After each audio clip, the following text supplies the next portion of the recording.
Shalom Israel, Shalom, Shalom, Brother Nakwam, watchman for Israel, coming back at you with these precepts and another Monday Night Fire, giving, of course, all honor and all glory to Yahweh, Ba'ashima Mashiach Umalak Bashar, double honors to the elect elders of the house of David that's been in this truth for decades and decades, patiently waiting for the second coming of Mashiach Umalak Bashar.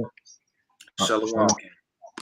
A hearty, mighty Shalom to all of the mighty men of the Most High God who are out there in the highways and byways, pushing this truth, magnifying the ministry, presenting their body as a living sacrifice, and enduring all things for the elect's sake. Shalom, shalom. Shalom to all of the men that may not be out there on the highways and byways as of yet, but they're working on it. They're getting built up in the spirit. They're praying, they're fasting, they're studying, they're being diligent and abounding in the work of the Lord. Shalom, shalom. And shalom to everybody else tuning in live. Kwam Yashala. It's been a hiatus for the Monday Night Fire due to traveling and brothers groundbreakings and things of that nature, but we back at it through the spirit and power of Yahweh Shemel Shah, like we never left, Lord willing. Khan, you got it, King. Khan, shalom, shalom, Israel. Lord willing, everybody's enduring through the spirit, fighting off demons, right? Taking care of their households, making their body living sacrifice, doing everything they can do to magnify the Most High God and His beloved Son Yahweh Shah. Most High willing, everybody continues on in His faith and His truth, doesn't wax weary. Because a lot of the times, and I was just talking to the brother earlier, about topics and things. A lot of brothers, they fall out of the truth because they get weary. And when you get weary, a lot of the times you feel like you don't have the amount of power that the Lord is giving you to fight off these spirits. You got to always remember the Most High God gave us power to tread over serpents and demons. But let me get this quick precept in Luke. So don't ever underestimate how much power you possess, man. Don't just think you're a nigga, man, or a fool, or somebody that just came into the truth. The Lord said, as a man thinketh, so is he. So you got to think yourself to be able to do the things that our forefathers have done, man. Right? Let me get this quick precept. Because if you don't think yourself like that, you're going to be cast down. It's the book of Luke, chapter 10, and verse number 19. Behold, I give unto you power to tread on serpents. So the Lord gave the men of the Lord power to tread down on serpents, man. That's anybody coming up against them. That's a doctrine, a philosophy, an ideology, any type of thing that's going to come to bite you, to sting you, to get you woozy, weary, lackadaisical, right? You're in a trance. You have to understand what an adder and a serpent does, man. They're very creepy. They're subtle, like demons. They'll creep up behind you. They'll whisper in your ear. They'll come to you in your dreams. And the Lord said, He's giving you power over them. Remember our father Jacob. What did Jacob do? He wrestled an angel to the breaking of the day. And that's how hard we got to go in His truth and His faith.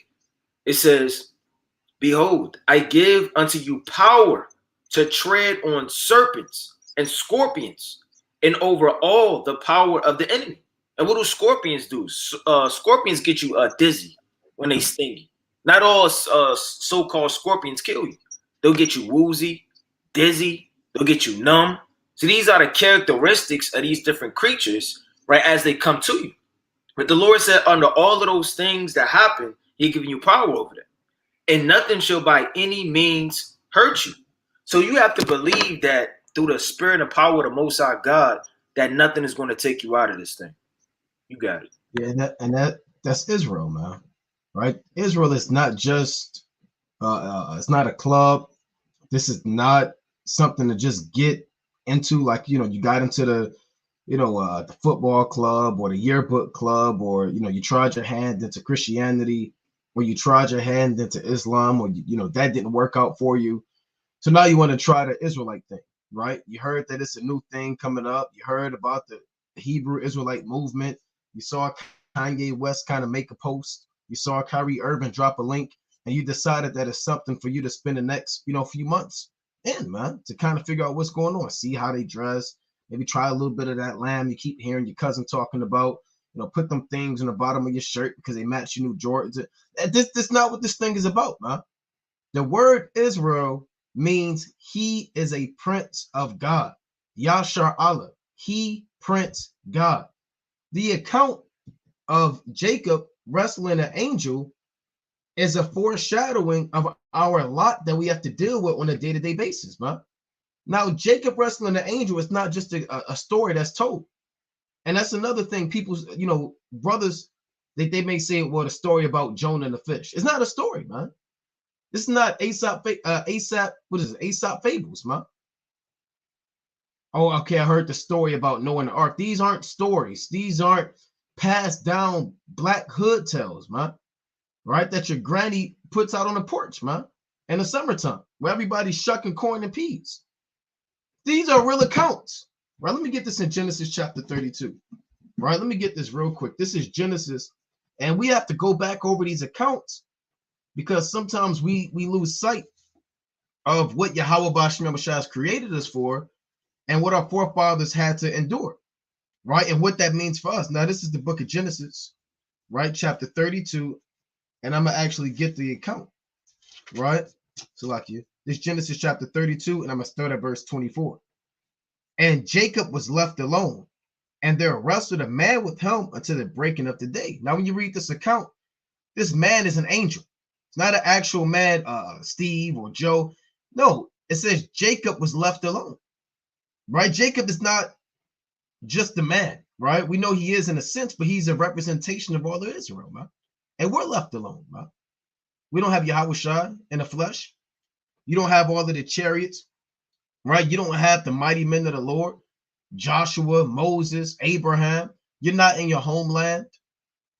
You don't have the walls of Jerusalem to defend you, right? And you're left alone, man, in captivity. You might be left alone in this truth.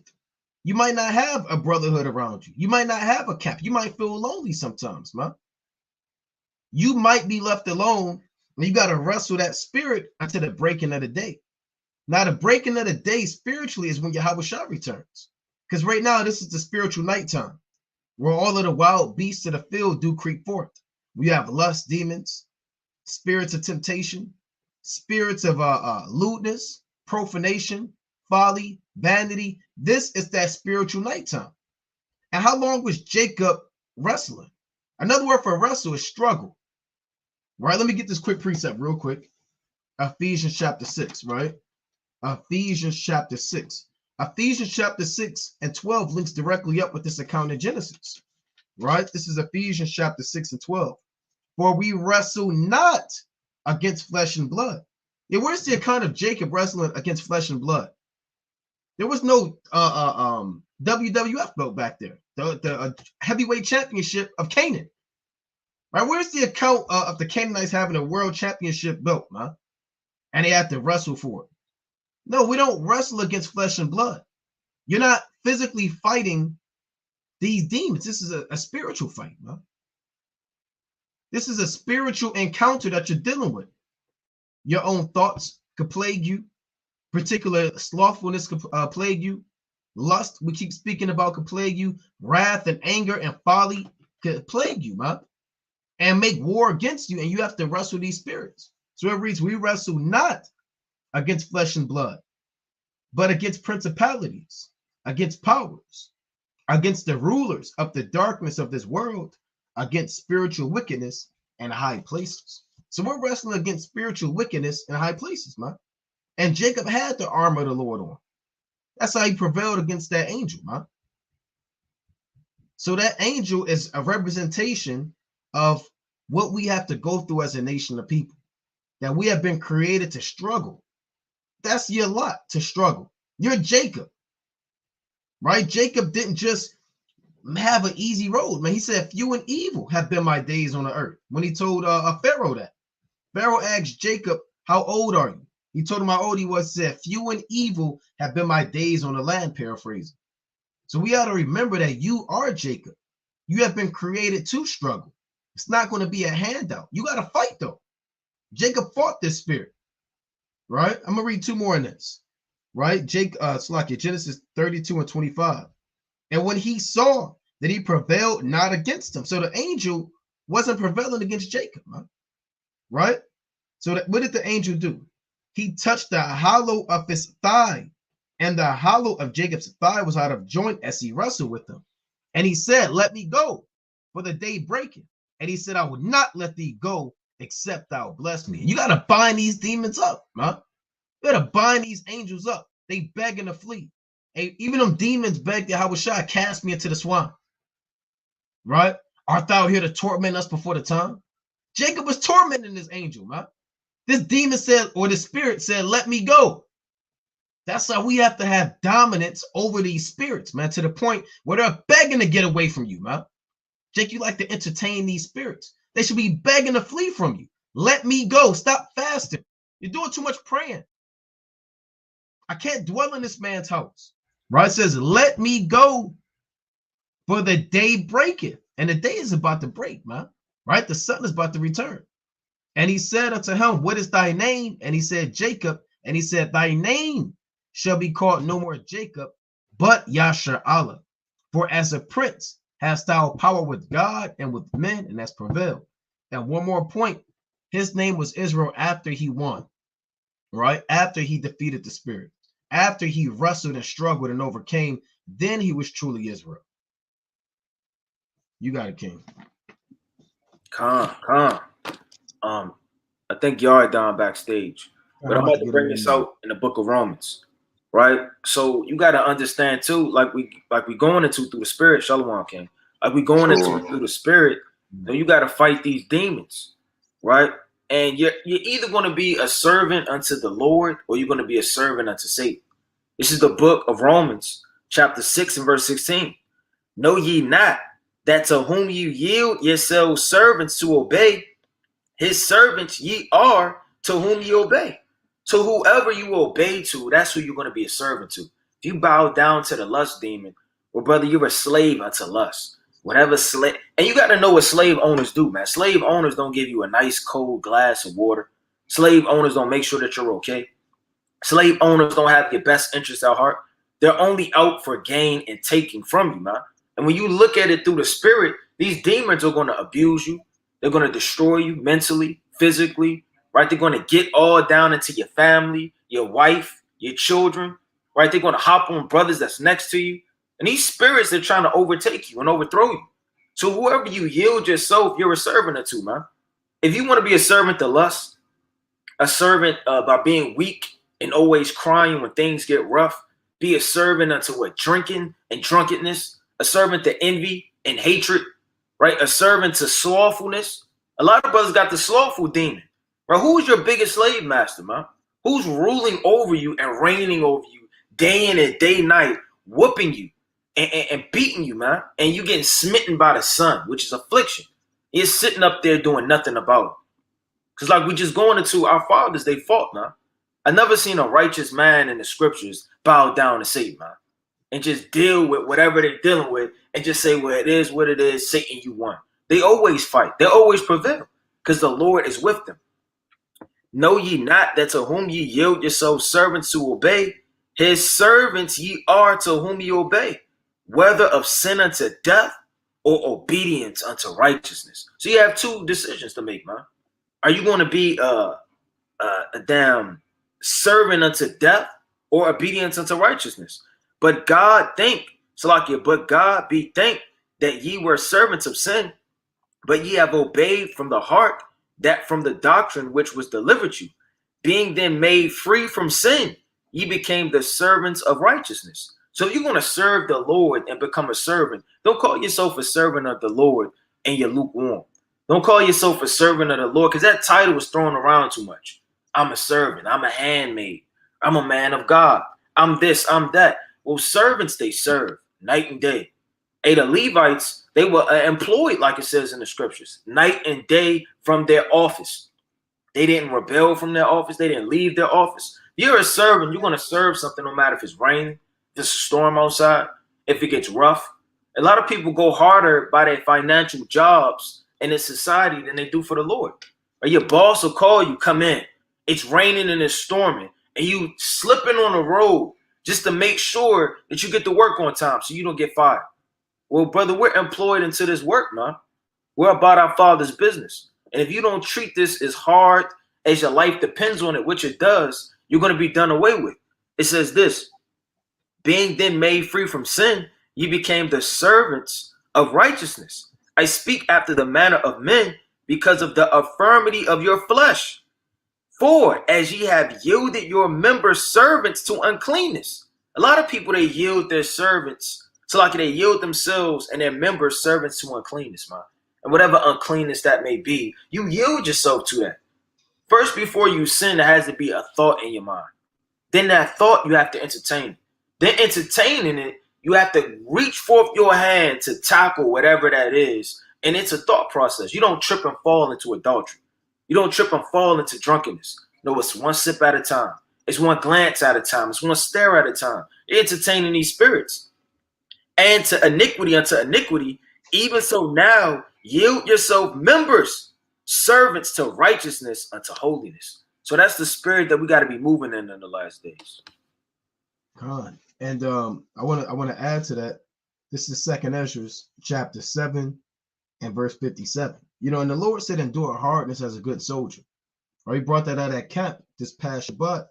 The Lord commanded us to endure hardness as a good soldier.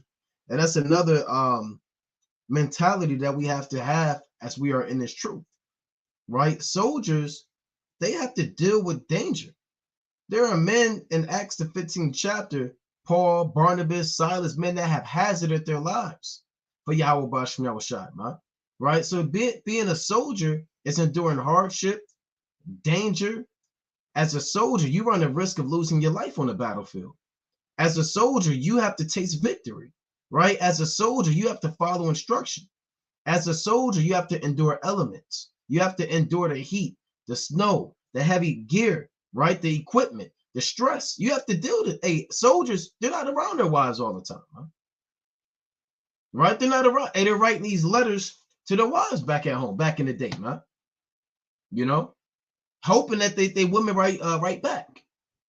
You know, so if you're a soldier, you have to be fully invested as a soldier in the Lord, man. Right? This is 2nd Ezra chapter 7 and verse 56. It reads, for a while, I'm gonna start at 54. For we have walked in unpleasant places, and the faces of them which have used abstinence shall shine above the stars, whereas our faces shall be blacker than darkness. So the Lord said there are men that use abstinence, meaning these men are pure. They abstain from the lust and concupiscence, and they are not defiled in their spiritual virginity, right? Verse 56, for while we lived and committed iniquity, we considered not that we should begin to suffer for it after death. Then answered he me and said, this is the condition of the battle. I'm going to read that again. 2nd Ezra chapter 7 and 57. Because you may say, well, I know that precept. I know that. Where's the in-depth breakdown tonight? I thought y'all were going to go on. Well, this is what you need, man. This is what we need. We have to go back over these things time and time again, man. Right? We need to hear these precepts to ourselves, man. You know? So this is not this is how you stay rooted in this truth. Right? Going back over these things, eating up the basics, planting your roots back deep in the soil, man, and remembering why you're in this truth and that you have to endure on a day-to-day, on a week-to-week basis, man. Right? Don't get it twisted, man. You have to remember the basics. You got to, I already know that. I don't want to deal with that. Right? Well, let me read this. 2nd Ezra chapter 7 and 57. Then answered he me and said, this is the condition of the battle, which man that is born upon the earth shall fight. So this is the condition of the battle. This truth. Everybody has a different battlefield too. Some battlefields are played out in the mountains. When you study history, Hannibal had to march through the Alps to come down and sack Rome. You understand? That was the condition of the battle, right? These men had to deal with the snow, frigid temperatures. They died marching, hypothermia. Hey, some battles are fought in valleys, man. David slew Goliath in a valley of Elah. Some battles are fought in a plain, right? Where you can use your cavalry to your advantage, and infantry doesn't stand a chance, man. Right? Some battles are fought within a city, man. You understand? So every battlefield is the same. My battle may be different than these brothers' battle. It's the same war, but there are different battlefields that every brother has, man. And you can't choose your battlefield. Yahweh Bashim Yahushai chooses your battlefield. Just like when you was, you had these video games, they set the creator makes that video game. They make the level, And they make the difficulty according to what they decide, man. Now you can get mad, well, I don't like this, it's too hard, and you can quit if you want to. Or you can overcome that battle. Right? Overcome that level, man. So, and certain brothers, lots are on difficulty, and some are on kind of average, and some are, they have a smooth path, man. But wherever you at, guess what? You got to fight that battlefield. And your battlefield might be, hey, look, you might be alone. Or your battlefield might be, the Lord gave you physical infirmities that never, ever go away. Never, no matter what.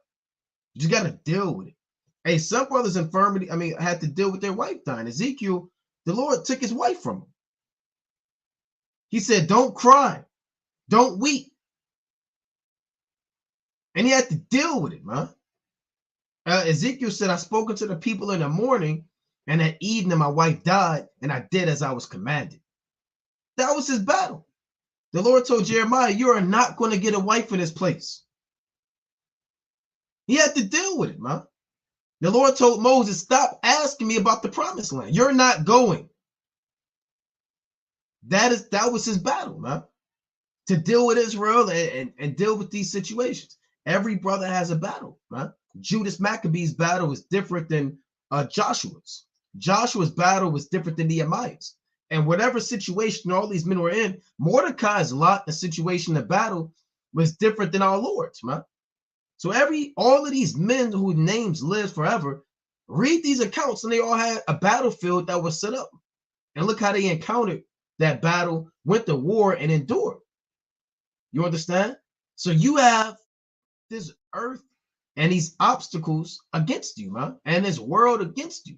Your battlefield could be your job making you work all these hours, right? Your battlefield could be a disease, man, that your loved ones have, right? Analyze the battlefield, and the best generals know how to use the battlefield to their advantage, man, and they don't let the battlefield devour them. That's why it's good to study war, right? These generals know how to use the cavalry and the open plain, infantry to flank you in, right? They know about ambushes. They know about surprise attacks. They know that a certain soil, right, it seeps to the ground, so they have to march east, and they know these things, man. All of the greatest generals master the battlefield, and you have to know how to deal with the battlefield that the Most High is giving you, right? It's one more in this. It reads, that if he be overcome, he shall suffer, as thou hast said. But if he get the victory, he shall receive the thing that I say. And another thing, if you study war, you have a word called a belligerent. So the belligerents are the two parties in a war. In World War II, the belligerents, you have the Allies and you have the Axis, right? World War I, you had these people and you had these people. So the belligerents are the two parties in that war, right? So it's you as an Israelite in this truth, and you're really against this world, man. That's all it is. Now you can say, well, no, it's my this. No, it's the world against Israel, man. Right? These spirits against Israel. And you have to understand that this is battle. This is war. Brothers got it. I got two precepts. It's Sirach 40:1. Great travail is created for every man, and a heavy yoke is upon the sons of Adam. Can brothers hear me? Come. So everybody came from Adam.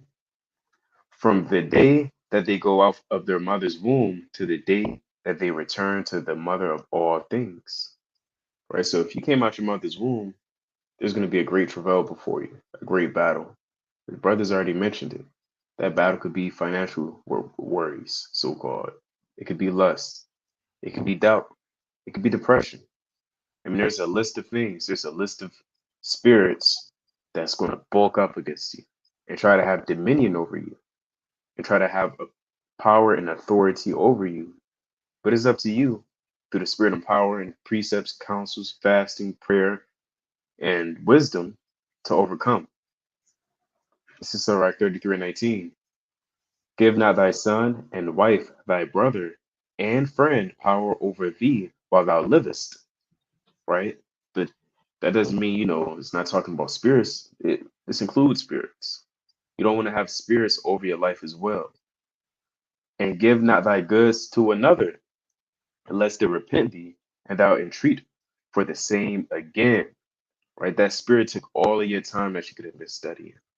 All the time you could have been studying, and you gave that spirit all your time. That's what it means to be a servant to something. When you give your time, your devotion, your energy, your life to it. I had one more in 1 Corinthians. Paul even said, hey, I died daily. Because he had to battle daily. He had to fight daily. This is 1 Corinthians. I'm gonna get Ephesians first. I'll get 1 Corinthians 15 and 32. And it reads this.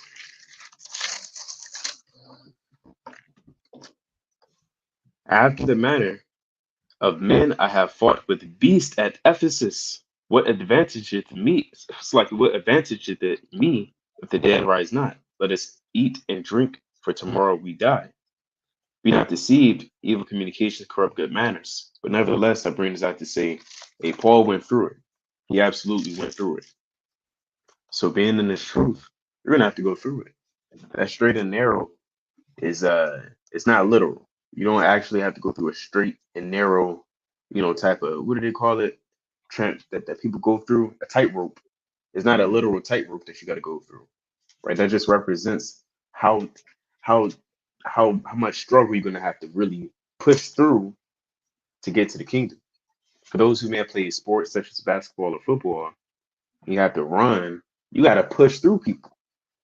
You literally got to push through and have that strength to persevere and make the goal and press towards that mark, like it says in the scriptures. We press towards that mark daily. And the press takes a lot of effort and energy and spirit and strength. But with that, I yield. Come on. Let me get this quick precept. And like brothers are going into, man, you can't be slack and going to war and taking out these demons. You can't be weak in this thing, man. You got to be strong. It's 1 Kings chapter 20 and verse 31. It says, and his servant said unto him, behold, now we have heard that the kings of the house of Israel are merciful kings.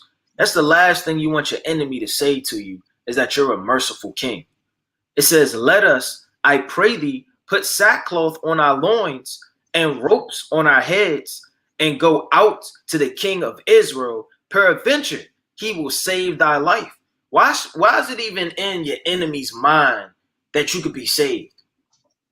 See, when you have a righteous king like David, Hezekiah, Josiah, these men are going to handle business. When you got a slack king like Ahab, right? You got a slack king that's not handling business. He's not going to war. He's not hearkening to the Lord. You're going to get overthrown. And it just goes to show you that your enemy could put on sackcloth. He could put on all of these disguises to fame himself as somebody that actually cares about you and actually is pushing as if he needs mercy, man. You don't think these demons do the same thing? You don't think they disguise themselves? They say in 2 Corinthians that they fame themselves as an angel of light, paraphrasing. So when they're coming, they're not coming as a damn 10-foot tall demon with big wings and broad shoulders and dark skin speaking in the Hebrew, right? And their voice is so deep, it is busting the glass in your house, man. No, they're coming in subtle ways. They're coming on a woman. They're coming on the internet. They're coming on a search bar. They're coming on a scroll option. They're hopping on your wife. They're right at your job. They're presenting you with gifts and presents, right? So these nations, they'll put on sackcloth, and so spiritually these demons, they'll cover themselves. It says, so they girded sackcloth on their loins and put ropes on their heads, right? This wasn't sincere. And came to the king of Israel and said, thy servant Ben-Hadad saith, I pray thee, let me alive. And he said, is he yet alive? He is my brother. Now the men did diligently observe whether anything would come from him. And he did hastily catch it. And they said, thy brother Ben-Hadad. Then he said, go and bring him. Then Ben-Hadad came forth to him, and he caused him to come up into the chariot. Check this out. And Ben-Hadad said unto him, the cities which my father took from thy father I will restore. So now he's making it sound sweet. Because these demons, they'll chop you down, man. They'll have you going the hell off, and then they'll persuade you with sweet words. Or an enemy will, man. He took everything that he had and raped and robbed his fathers and said, I'll give it all back. Everything is fine. Putting band-aids on an open cut that's gushing out for miles and miles. It says, my father, I will restore, and thou shalt make streets for thee in Damascus, as my father made in Samaria. Then said Ahab, I will send thee away with this covenant. So he made a covenant with him and sent him away.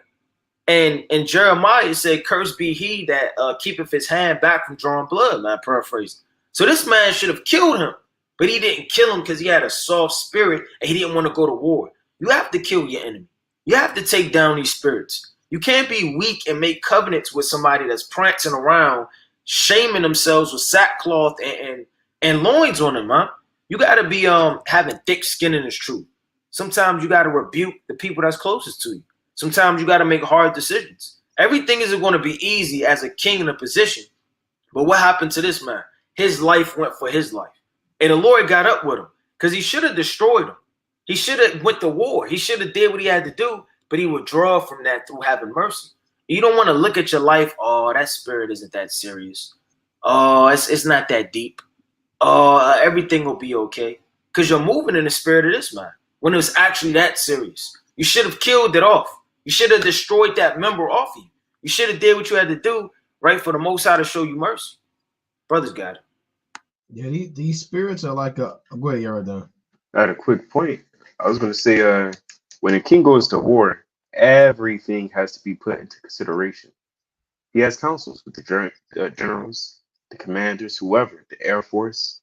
Every single piece has to be put in its proper position.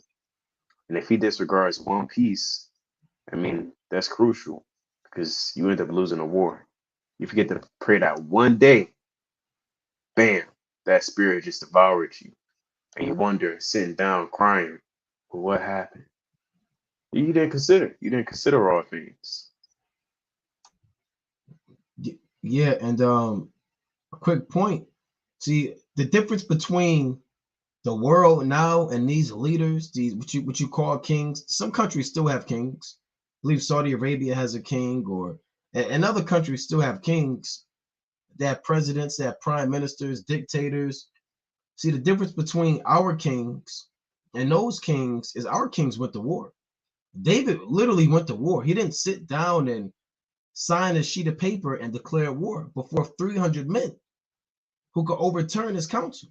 He didn't sit at a round table and do a State of the Union address, man, to Israel. He was out there killing people, man. They went to war. David literally slew tens and thousands of men with his hands.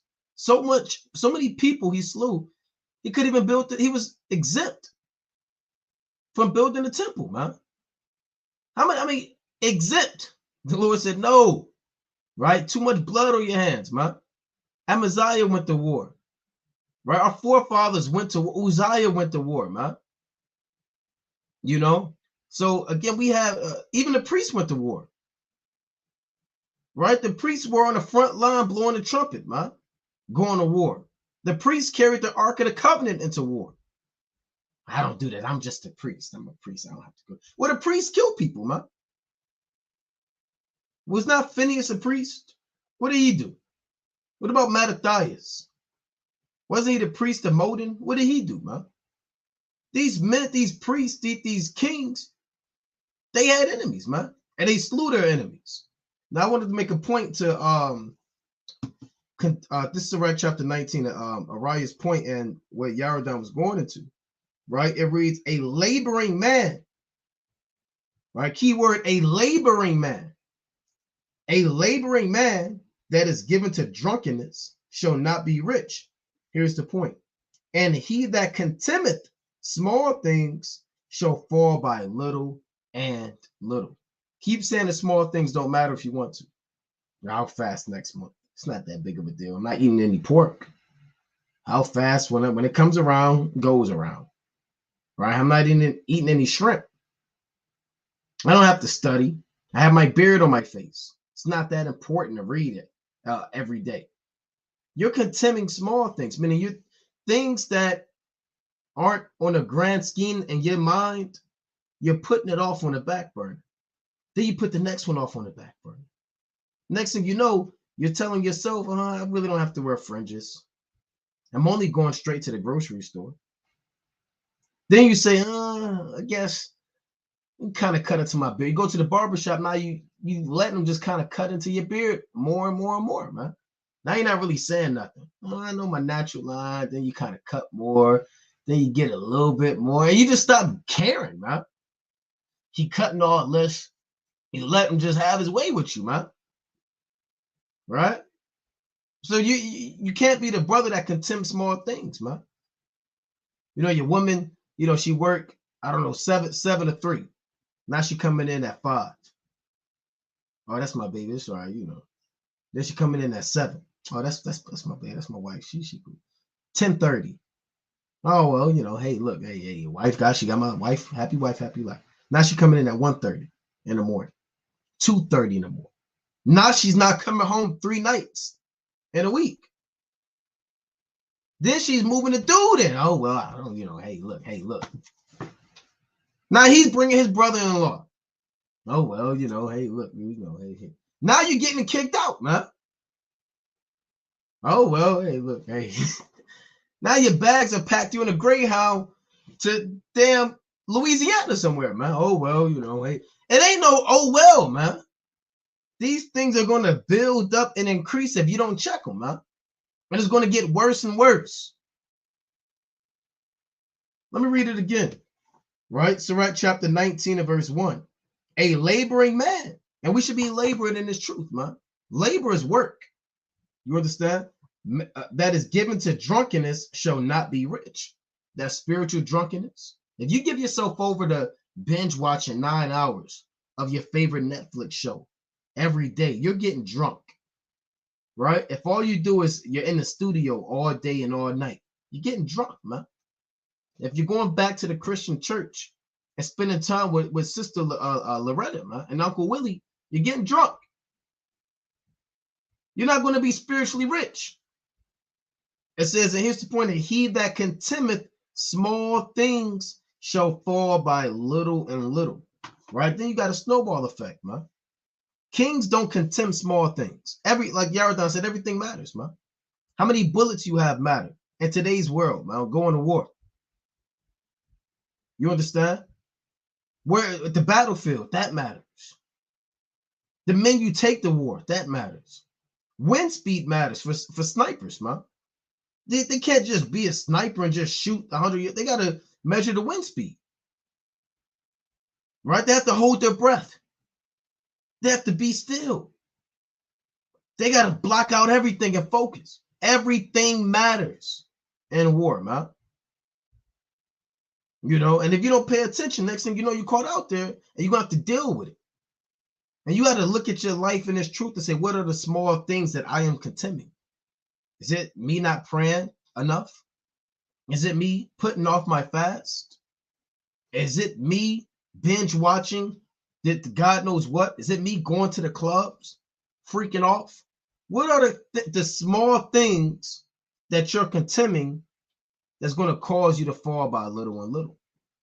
Right? And that goes through self-examination, man. Kings, warriors, priests, a priest can't contempt the small things. It's over. The smallest things matter to a priest. If you take the caul of the liver, but then he kind of take a kid, hey, he's dead, man. If you take and he drop it, what if the priest dropped the menorah? It's over, man. He put 11 cakes. Oh, I forgot the 12th. He go try to get the 12th. It's lights out. The Most High don't play with this thing, man. Stop playing with the Lord. That was the priest. One more point. That was the priesthood of Aaron, man. Uzziah went to touch the Ark of the Covenant, slew in his error. How much more the blood of Yahweh Shai, man? Brothers got to stop playing with Yahweh Bashim Yahweh Shai, man. Like you're entitled to this truth. Like you're supposed to be here. Like this truth was made for you. And the Lord needs you.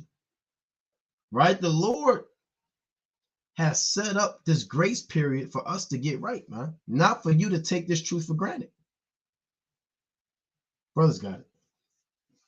I was going to say real quick, it says, so like 20 and 22, there's that destroyeth his own soul through bashfulness. So you can literally destroy your soul by being way too bashful. Now, for those who don't know, I have the definition pulled up. It says, I don't care for this definition, reluctant to draw attention to oneself. But really, the synonyms are faint-hearted, right? You're faint-hearted when it comes to tackling certain situations, especially when it pertains to your spirit and your soul. And that's in the scriptures as well. You know, you got to speak up, especially what concerns your spirit and thy life. You're doubting, you're wary, you're hesitant. I mean, you don't want to be hesitant when it comes to war. That's self-explanatory, right? I'm gonna go to images. Can I make a quick point real quick? Yeah, you don't want to be that guy when it comes to being in this truth. That's the images that popped up under them faint-hearted and bashful, kind of moving like, kind of, oh, I don't know. Maybe I should fast. You playing with you doing this with your beard, just losing your mind. Yeah. I just want to make a quick point. Yeah, you got certain brothers, a lust demon, where these spirits hop on them and ask, well, what are you doing here? Right? Why do I feel like this? I feel so, like, what are you doing to me? What are you doing with me? Right? You got brothers that just entertain these spirits, man. You can't be asking these demons, what are you doing to me, man? Right? You got to rebuke these spirits. Like the brother said, man, you can't. Who's that? That's bashful, man. That's them 12 or 11 or whatever they are, man. The beast men, right? You got to rebuke these spirits, man. Right? You can't let these spirits just get to you. Let me get this precept real quick. Right? Let me get this precept. Right? You got to rebuke these spirits, man. Right? Let's go to the book of St. Matthew. Right? I didn't mean to cut your point. You want to finish your point? No, add one more part on it. There is that destroyeth his own soul through bashfulness and by accepting a person's overthrow of himself. Right. You're literally accepting of spirits. Like the brother, he literally just broke it down. You're accepting somebody. That spirit is not going to tap it on your shoulder and doing this. Let me show you something. And then, you feel funny later, but you got it. Right. And that comes with being bold. And some brothers don't know who their enemy is. See, Esau is not your only enemy. Right? You got brothers just reading books on the Philistines. These are my enemies, and I will prevail against them in the day of the Lord. You can't just read ancient books on the Philistines all day, man. Right? Studying their battle armor, and you gotta get up with the times, man. Right? Let me go to Proverbs 22 and 3. Right? You can't just read books about the Amorites and say, I will prevail against them in the day of my God. Right? And meanwhile, brother, you're dealing with lust. Right? You're letting pride get to you. Right? You're letting arrogancy get to you. You're letting slothfulness get to you. But meanwhile, you're reading all of the ancient books on the Hittites, man. Right? Let me get this in Proverbs chapter 22 and 3. Right? Proverbs chapter 22 and 3. A prudent man foreseeth the evil and hideth himself, but the simple pass on and are punished. And wise men, wise kings, they see the enemy before the enemy comes, man. And they make adjustments. They make you have to think quick on your feet in war, man. The enemy might come with a surprise attack. They might come by night. You gotta adjust, man, on the battlefield at any given second. So a wise man or a prudent man, he's going to foresee the evil. He's going to recognize these spirits. He's going to say, look, this truth, there are demons that want to sift me out. I understand that. These demons could get me to do things contrary to the law, statutes, and the commandments. Lust, temptations, pride. Satan goes to and fro. Satan is your enemy too, man. Slothfulness is an enemy. Hating your brother is an enemy. Envy, grudges, right? These are enemies to you. And you have to see your enemy coming and prepare yourself through fasting, Ramp up on your prayers.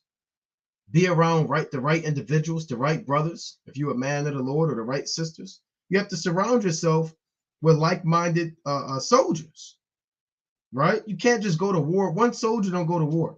It's not an army, right? When the Lord said endure hardness as a good soldier, that means you have other soldiers around you. Soldiers do not go to war by themselves. They go to war in ranks. The only, I believe the Lord speaks of the locusts, and he said the locusts have no king, yet they go forth by bands. So soldiers, they move in bands. They move in armies, right? They move collectively, right? So you can't call yourself a soldier if you're isolating yourself. I'm an individualite soldier. I go rogue. The Lord got me on a special mission. The Lord don't have you on no special mission. I'm special ops. Special ops Israel, right? The Lord got me solo to deal. I got something on the side. No, brother, there's no special ops Israel, man. Right? The soldiers are in an army collectively, man. So you got brothers that hate camps, right? I hate you. You one West Israelites. You camps are wicked, right? Well, you're not a soldier, because soldiers, they have brothers around them, man, that help them fight these spirits. And that's another reason why brothers may be falling away, because you're not utilizing the brotherhood that the Most High is giving you, right? Or you may say, well, I'm by myself. I don't have, well, that's why we have to forsake houses, lands to a certain extent, to be able to be around the right individuals so we don't fall away, man. Or you reach out, or you get in contact. I know people on the comment board that talk to each other on the comment board while the live going, man. And that may be all they have for the time period, you know? But these are the things that you have to do. You got it, King. Khan, that's right. Right. And two, you got to be aware that there are councils in the heaven, man. Like you read about in 1 Kings chapter 22. And they're always counseling how to take you down out of this truth, man. Right? This is the book of 1 Kings chapter 22 and verse number 19. It says, and he said, hear thou therefore the word of the Lord. I saw the Lord sitting on his throne, and all the host of heaven standing by him on his right hand and on his left. And those are an innumerable amount of angels standing with the Most High on the right hand side and the Most High when he's on the left hand side, man. And all of these angels are collectively sitting, waiting to come up, you understand, to do whatever it needs to be done to either take you out this truth, give you over to a demon, right? A psychological demon, and now all you're thinking about is folly all day. You got some people, their mind, they can't stay focused. They got a demon to where they just can't stay focused. They grabbing up their phone every 5 seconds instead of finishing the chapter. They're always calling somebody. They're always checking out TV. They can't stay focused. They got a jittery spirit. They can't sit down and relax in the green pastures and just eat and relax under the shade, man, under the apple tree. You got some people that are just all over the place. There are many diverse spirits. It's not just the 4 spirits that may be the main demons in Israel, man. It's not always going to be a doctrine that hits you, or lust, or hatred. You have all type of spirits that's going to hit you, man. Man, if you're not watching and diligent, the Lord can give you over to anything. You know, a woman may start wondering why she thinks this sister at work is beautiful, right? The Lord will give you over to that. That brother, you sitting up there, man, why am I really out here? I'm wasting my 20s away. Now you're giving over to all of these lewd, folly thoughts. Man, what could I be doing right now? What would I be in the world if I never came into this truth? If I would have stayed with my basketball career? If I would have went to the club that one time and met that rapper? I was going to go backstage. You start entertaining these spirits and these thoughts, hey, the Lord will give you over to them. It says, and the Lord said, who shall persuade Ahab? So these demons, they persuade you. It's not just going to hop on you and now you're just possessed. Everything isn't going to be Acts 19, man. And 15 all the way down. Everything isn't going to be Acts 16 and 16 all the way down. No, it may be a persuasive spirit that hops on you day in and day night and starts to play with you. And as you entertain it, you get more and more persuaded to go off. That he may go up and fall at Ramoth Gilead. And one said on this manner, and another said on that manner. And there came forth a spirit and stood before the Lord and said, I will persuade him. So these spirits are ready to take you down. These spirits, they're solely created for their specific duties. You gotta look at it on a level of the world. You have men created to be goldsmiths, men created to be elders, priests, men created to be prophets. The Lord has created certain spirits for their specific thing, just to take you out, just to trouble you. You have night demons, man, where they just trouble you at night, right? You can't sleep good. You wake up in the middle of the night, your mind's not right. You're getting overthrown. It's these spirits that the Lord will give you over to. And the Lord said unto him, wherewith?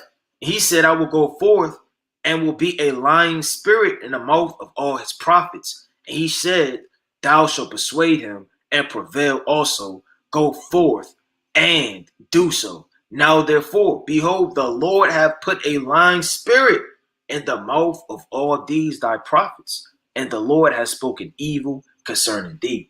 So it's counsels in high places. So you have to watch everywhere you go. You could be manipulated, overthrown. You want to be wise. And then being wise, like the brothers are bringing out, you need outlets. You need brothers that's going to tell you you're going off. Sisters that's going to tell you you're going off. Brothers to fast with. Brothers to give you advice and counsel. Whole feast days with. Uplift you. You don't want to be alone, because when you're alone, you're just going to wither away. The Lord said, woe unto him that is alone, man, for he have not another. So you want to make sure that you have a congregation, right? You're doing as much as you can to make sure that your spirit is ravished and getting next to another brother or another sister in this thing. Because when you fall short, the amount that brother can help you with, man, like the Lord said, it's the medicine of life. When you have a good friend, you could be ready to die. I mean, a lot of people, they could be ready to commit suicide, fall out the truth. I mean, when you're in this truth, you done seen and heard it all, man. How many spirits people actually battle with. So if you continue on in this thing and apply what's written, you'll fare well. Let me get this one more quick precept, right? This First Timothy chapter 1 and 18. This charge I commit unto thee, son Timothy, according to the prophecies which went before on thee, that thou by mightest war a good warfare. So through the prophecies, you war good warfare.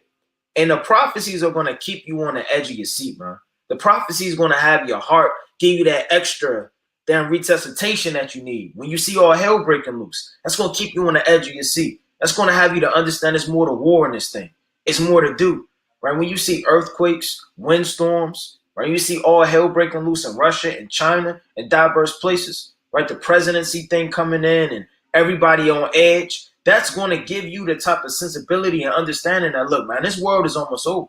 You got two options. You could fall away in the last days, or you could wax stronger, right? It says, holding faith and a good conscience, which some have put away concerning faith, have made shipwreck. So when you put away the faith and hope that you have in the Lord, you're going to make shipwreck because you don't actually believe anymore.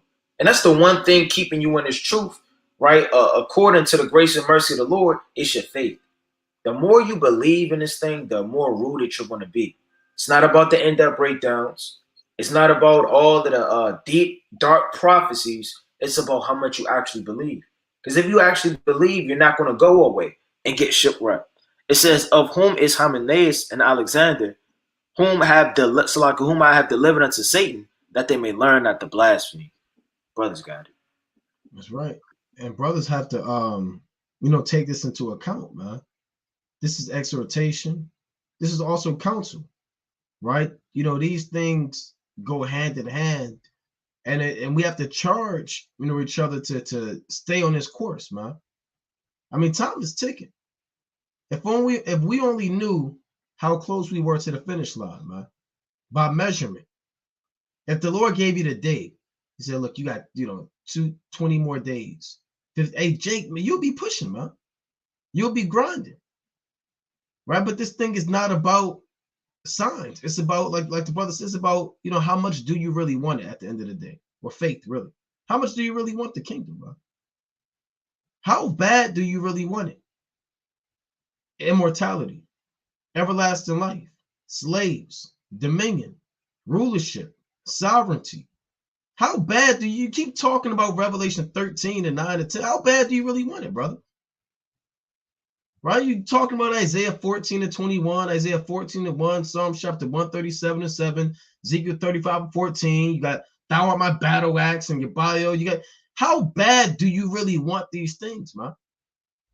It's one thing to keep you read. Okay, give me the book of Jeremiah 30 and 16. Give me Psalm chapter 149.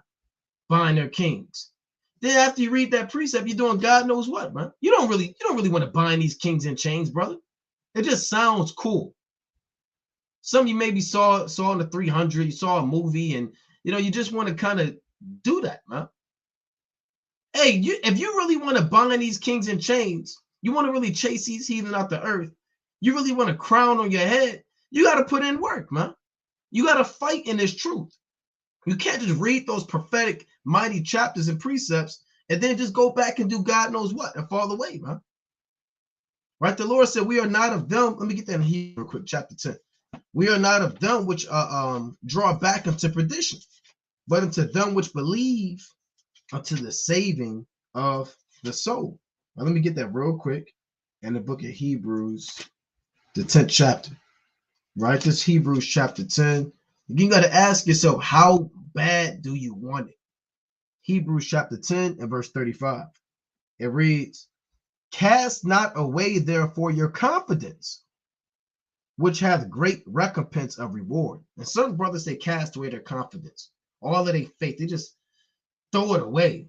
And because they're doing worldly activities. You cast away your confidence when you're not in the spirit. You're casting away your faith when you're doing things that the nations do. You're entertaining your worldly family members' wicked ways, man. You're casting away your confidence, right? Giving your strength over.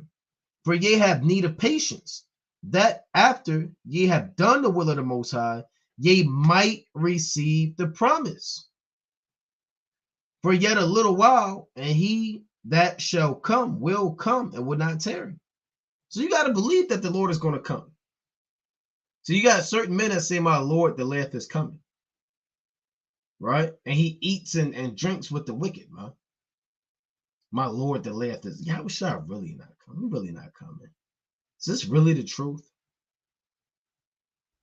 Am I really an Israelite?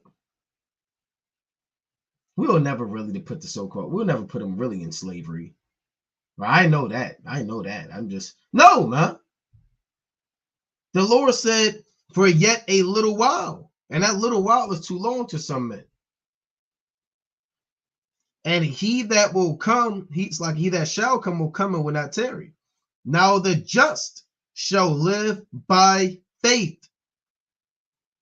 But if any man draw back, my soul shall have no pleasure in him.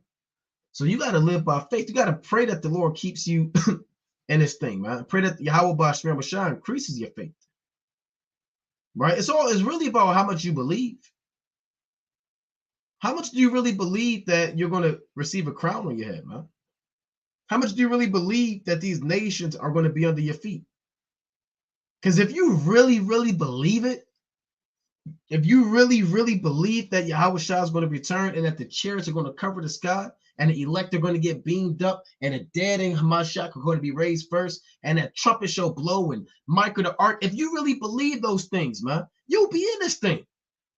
Fighting tooth and nail, man. It's about how much you believe, right? It reads, now the just shall live by faith. So praying that the Most High increase your faith, fasting for more faith it's unexplainable, man, right? We can't even find a word. That's how important it is. It reads, but Hebrews 10 and 39, but we are not of them who draw back unto perdition, but of them that believe to the saving of the soul. So when you draw back, the Lord tell you where you're going. You can think you're going back to be an athlete. I'm just going back to be an athlete. I'm going back to be an entrepreneur. I'm going back to be a comedian. I'm going back to being a Muslim. I'm going back. No, the Lord said, hey, look, those people, they draw back into perdition.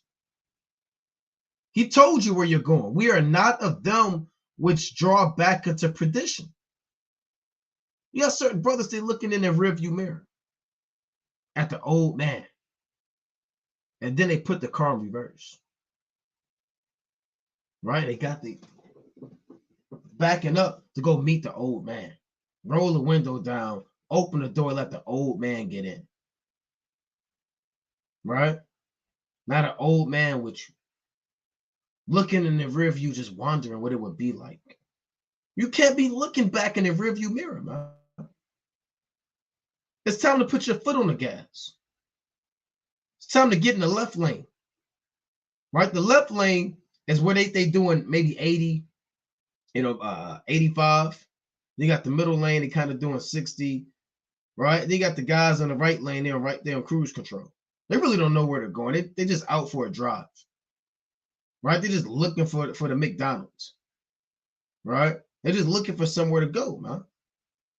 Then you got the guys in the left lane. They pushing it. And some people can't drive in that fast lane, man. It's too much pressure. I don't get in the left lane. It's not really my thing. You get in there and you're driving, you're looking back and people pressing you out and put your blinkers on, you kind of get back in the middle lane, man, where you're comfortable, where it's easy. Then you get in that right lane. Then when you're driving, you got certain cars you see on the side of the road, man. Broken down. Smoke coming up from the hood of the car. Guys like this trying to figure out what's going on. Some cars you just see just sitting there, man. They didn't finish. They didn't get to their destination. Right? This is all spiritual, man. You cannot draw back unto perdition. It reads, but of them that believe. But we are not of them who draw back into perdition, but of them that believe to the saving of the soul. So belief is big in this thing, man. You have to believe. Stop just reading those precepts and not really putting in the work. Because if you really believe all of the scriptures you read and that you quote, your belief is predicated off of your works too. That's how you know if a man really believes. You got these guys, one more point, these guys that really believe they're going to make it to the NBA. You think these guys are sitting down eating Sundays and banana splits all day? No, man. These guys really believe they're going to make it to the NBA. They out in the courts. First one in the gym, last one out. Free throws, three-pointers, suicides. You know, they're in that gym, man, because they believe they're going to make it. And they go harder for the world than men do for Yahweh Bashmi Yahushua. Pray that the Yahweh Bashmi Yahushua increases our belief in this truth, man. Tenfold, sevenfold. Pray that Yahweh Bashmi Yahushua increases our belief in this truth. Sevenfold, 144-fold, man. Brothers, God. Calm. Right? I don't want to bring this out in Romans, because I want to line me back on what the brother was saying about believing. You don't believe, you're not going to be in this thing at all. The belief in the Lord is what had us to be rooted in the faith to begin with. Because when everybody was laughing at you, everybody was saying you a bug out. What the hell did I got into you? Right? I remember a long time ago, I was coming into the truth. One of my so-called old friends, I was telling him about the truth. He said, look, man, you got too much time on your hands. I started telling him about the Lord. He said, look, man, you got too much time on your hands. I started telling him spiritual things like, I don't know what you're looking at. You just got too much time on your hands, man. Hey, if you weak in this thing, you'll let peer pressure, demons, all type of people take you out of this thing, man. You got to believe this. It's the book of Romans chapter 4 and verse number 18. Who against hope believed in hope that he might become the father of many nations. According to that which was spoken, so shall thou seed be. And being now weak in faith, he considered not his own body now dead when he was about 100 years old, neither yet deadness of Sarah's womb. He staggered not at the promise of God through unbelief, but was strong in faith, giving glory to God, being fully persuaded that what he had promised, he was able also to perform. So Abraham was fully persuaded. A lot of brothers aren't fully persuaded in the faith. They believe the war, but they don't really believe they can overtake all of the temptation. They believe Yahweh Shah is going to crack the sky, but they don't believe that it's actually going to be a pathway in times to come with no flashlight, no bug out bag, right? No type of mapped out plan. I mean, how is this going to be possible? What are we going to eat? Right? A lot of people believe half of it, but they don't believe whole of it, man. And he staggered not at the promise, but he was fully persuaded. It says, let me read that again. And being fully persuaded that what he had promised, he was able to perform. Therefore, it was imputed to him for righteousness. So you want to get your righteousness and your love and your faith and your strength up in his truth? Start practicing on believing, practicing on faith. Hey, the Lord said, paraphrasing greatly in Luke 18, shall he find faith on the earth? There's going to be so much hell, tribulation, yelling and screaming, anguish, temptation, and all type of plagues and violence that the Lord is going to say, man, who has faith on the earth? Let me get that real fast. Who's going to have faith? Because everybody knows the precepts. Everybody's fasted before. Everybody's been to Passover. Right? The Lord is not going to commend things that you should already be doing. The Lord's asking the question, who's going to have faith on the earth in the last days? Who's going to believe when it's time to believe? Right? It's always time to believe, but I mean, brother, when you have fully things persuaded in your best interest, that's not overcoming the fire. Overcoming the fire is when you're against all odds, man. And now you have to show forth your belief and faith in this truth. Right? This is the book of Luke, chapter 18, and verse number 8. I tell you that he will avenge them speedily. Nevertheless, when the Son of Man cometh, shall he find faith on the earth? And that's the question. Because everybody's fasted, everybody's prayed, everybody may have read Romans, the 7th chapter. You understand the spiritualness of spirits and Satan hopping on your vessel, manipulating your mind and overthrowing you to do evil. A lot of brothers may know Daniel and the end of breakdowns, but it's all going to boil down to one thing. Can you overcome through faith? Not of yourself, man. When David went to war, when Judas Maccabees went to war, when Joshua went to war, these men had faith. Said that Joshua stretched forth his hand and didn't draw it back till all of the enemies were destroyed, man. He had faith he could overcome those men. And in Judas Maccabees, he was outnumbered hundreds, right? Even thousands at times. But he still went to war because he believed and he was ever sure confident that the Lord was with him. You got it.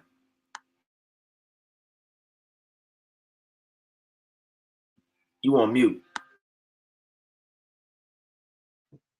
Yeah, I was going to add to that point that entire book of Hebrews, that 11th chapter, I mean, it's a beautiful chapter right there, man. Right? Because remember, these men and these women, and I encourage brothers and sisters who haven't read Hebrews chapter 11 to read that chapter, man. And, you really see how our forefathers have faith in the Most High. Abraham didn't have all of these prior accounts to stir his faith up. He couldn't read about Gideon. He couldn't read about Judas Maccabees. He couldn't read about Paul. He didn't have an account of Matthew, Mark, Luke, and John. They didn't have these things, man. They didn't have the book of Hebrews. These men literally, they knew about the Most High. They were obedient because they believed, and they didn't even know about the prophet. These men were on a whole nother level, man. Right? So see, we are in this thing, and we have faith, and we believe, and we got the scriptures. All praise to Yahweh Shai to comfort us, man.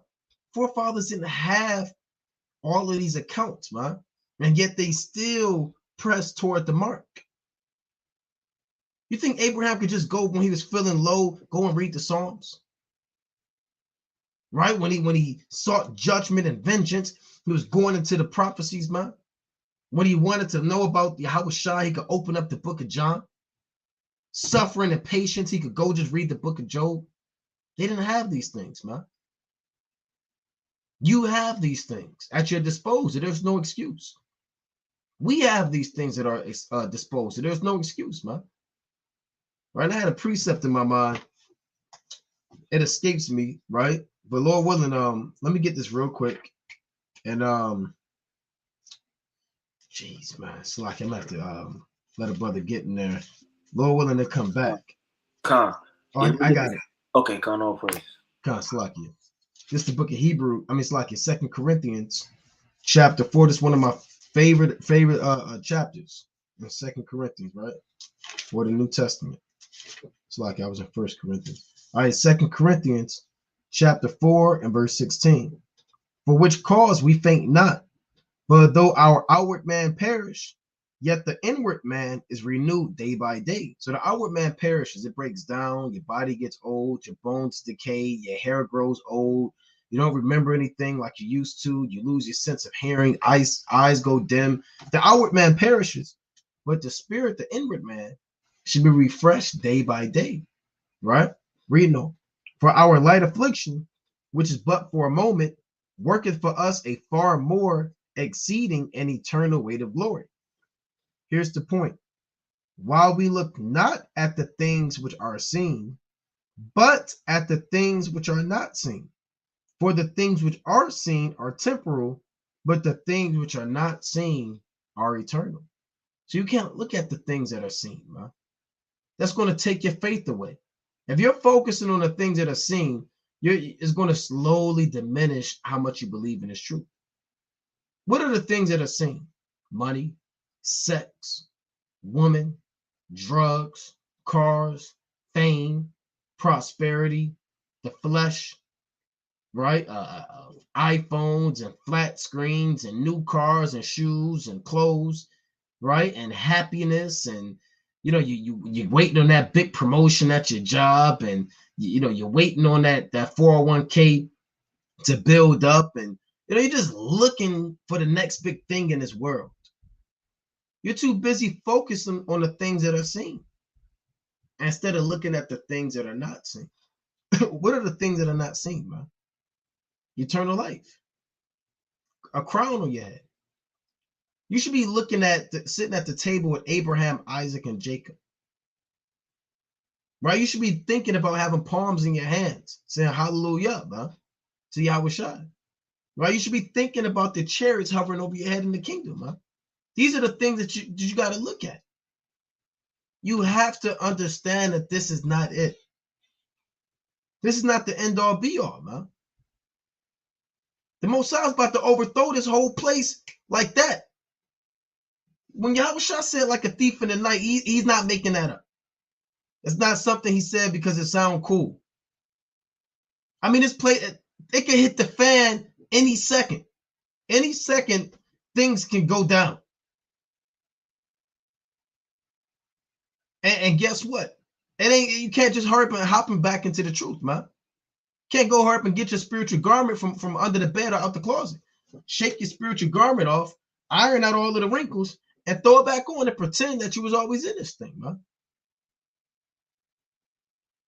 You have to look at the things that are not seen. If you're focused on the things that are not seen, that means your mind is focused on the kingdom of heaven. You're thinking about the chariots. It's all right to even imagine what life would be like in the kingdom, huh? Right? Some brothers imagine what it would be like walking in executive boardroom with a three-piece suit on, right? With a clipboard in their hand and a bow tie, right? Giving the biggest, best presentation to the board of directors and the CEO. And you just fantasize. Right? Now you can't be sitting there thinking about that all day, man. Right? You pretending you're driving your car, you pretending you're driving a Ferrari. You're stepping on the gas, and brother, you're getting too much into this world, man. Right? Like I said earlier, you got certain brothers in this truth, they writing fan mail, right, to celebrities, right? And you're wondering, what it would be like to be a celebrity, right? You're getting too deep into this thing, man. You have to look at the things that are not seen. Brothers got it. Con. Lucky. Good. Oh, you about to say something? Now you got it. I was going to say, it said in Ecclesiastes, land back off, brother. It says in Ecclesiastes 7 and 10, say not thou, what is the cause that the former days were better than these? For thou doest not inquire wisely concerning this. You always being that guy, those were the days. You do this, kind of just doing this in your chair. I remember I used to go to the mall with Felicia, and then me and my homeboys, Rail and Tyrell and Rome. Man, we used to test the city. And you picking up old pictures in your closet that collected dust, kind of doing this, just smiling, shaking your head. You miss the old man. Right. There's no difference in you going to the graveyard, digging it up. And it takes work. That takes work and time. You going out your way, dig up that old man and just look at him. They tell him you miss him. And then you say, come here real quick. And then you switch places with him. Now you 6 feet below, and that dead man's ruling your body and your life, and your spirit and your soul. All because you saying the former days were better than these. And we have a lot to look forward to. You know, we look forward to the kingdom. We look forward to our men, women, and children in order. We look forward to serving the Lord sincerely without messing up. These are the things we look forward to. I mean, it's incomparable to the former days. To the days when we were kids, when we used to have a PS5 or PS2. Those days are better than the future. Playing basketball until 10 o'clock. Those are the days that you really want to exalt. Listening to what did Jake listen to in '09? Drake, Pretty Wings by Maxwell.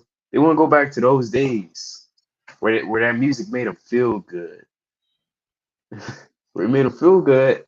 And you know, Jake know those days. Jake, you know those days when you was in the locker room and you kind of whatever you did. But nevertheless, don't be that guy to say the former days were better than these. I got another precept real quick. Because you know who else did that? Hey, Israel. Yeah, '09. Wow. Wow. I didn't even know. Wow. I really Former days. Saying that yeah, kind of yes. former days.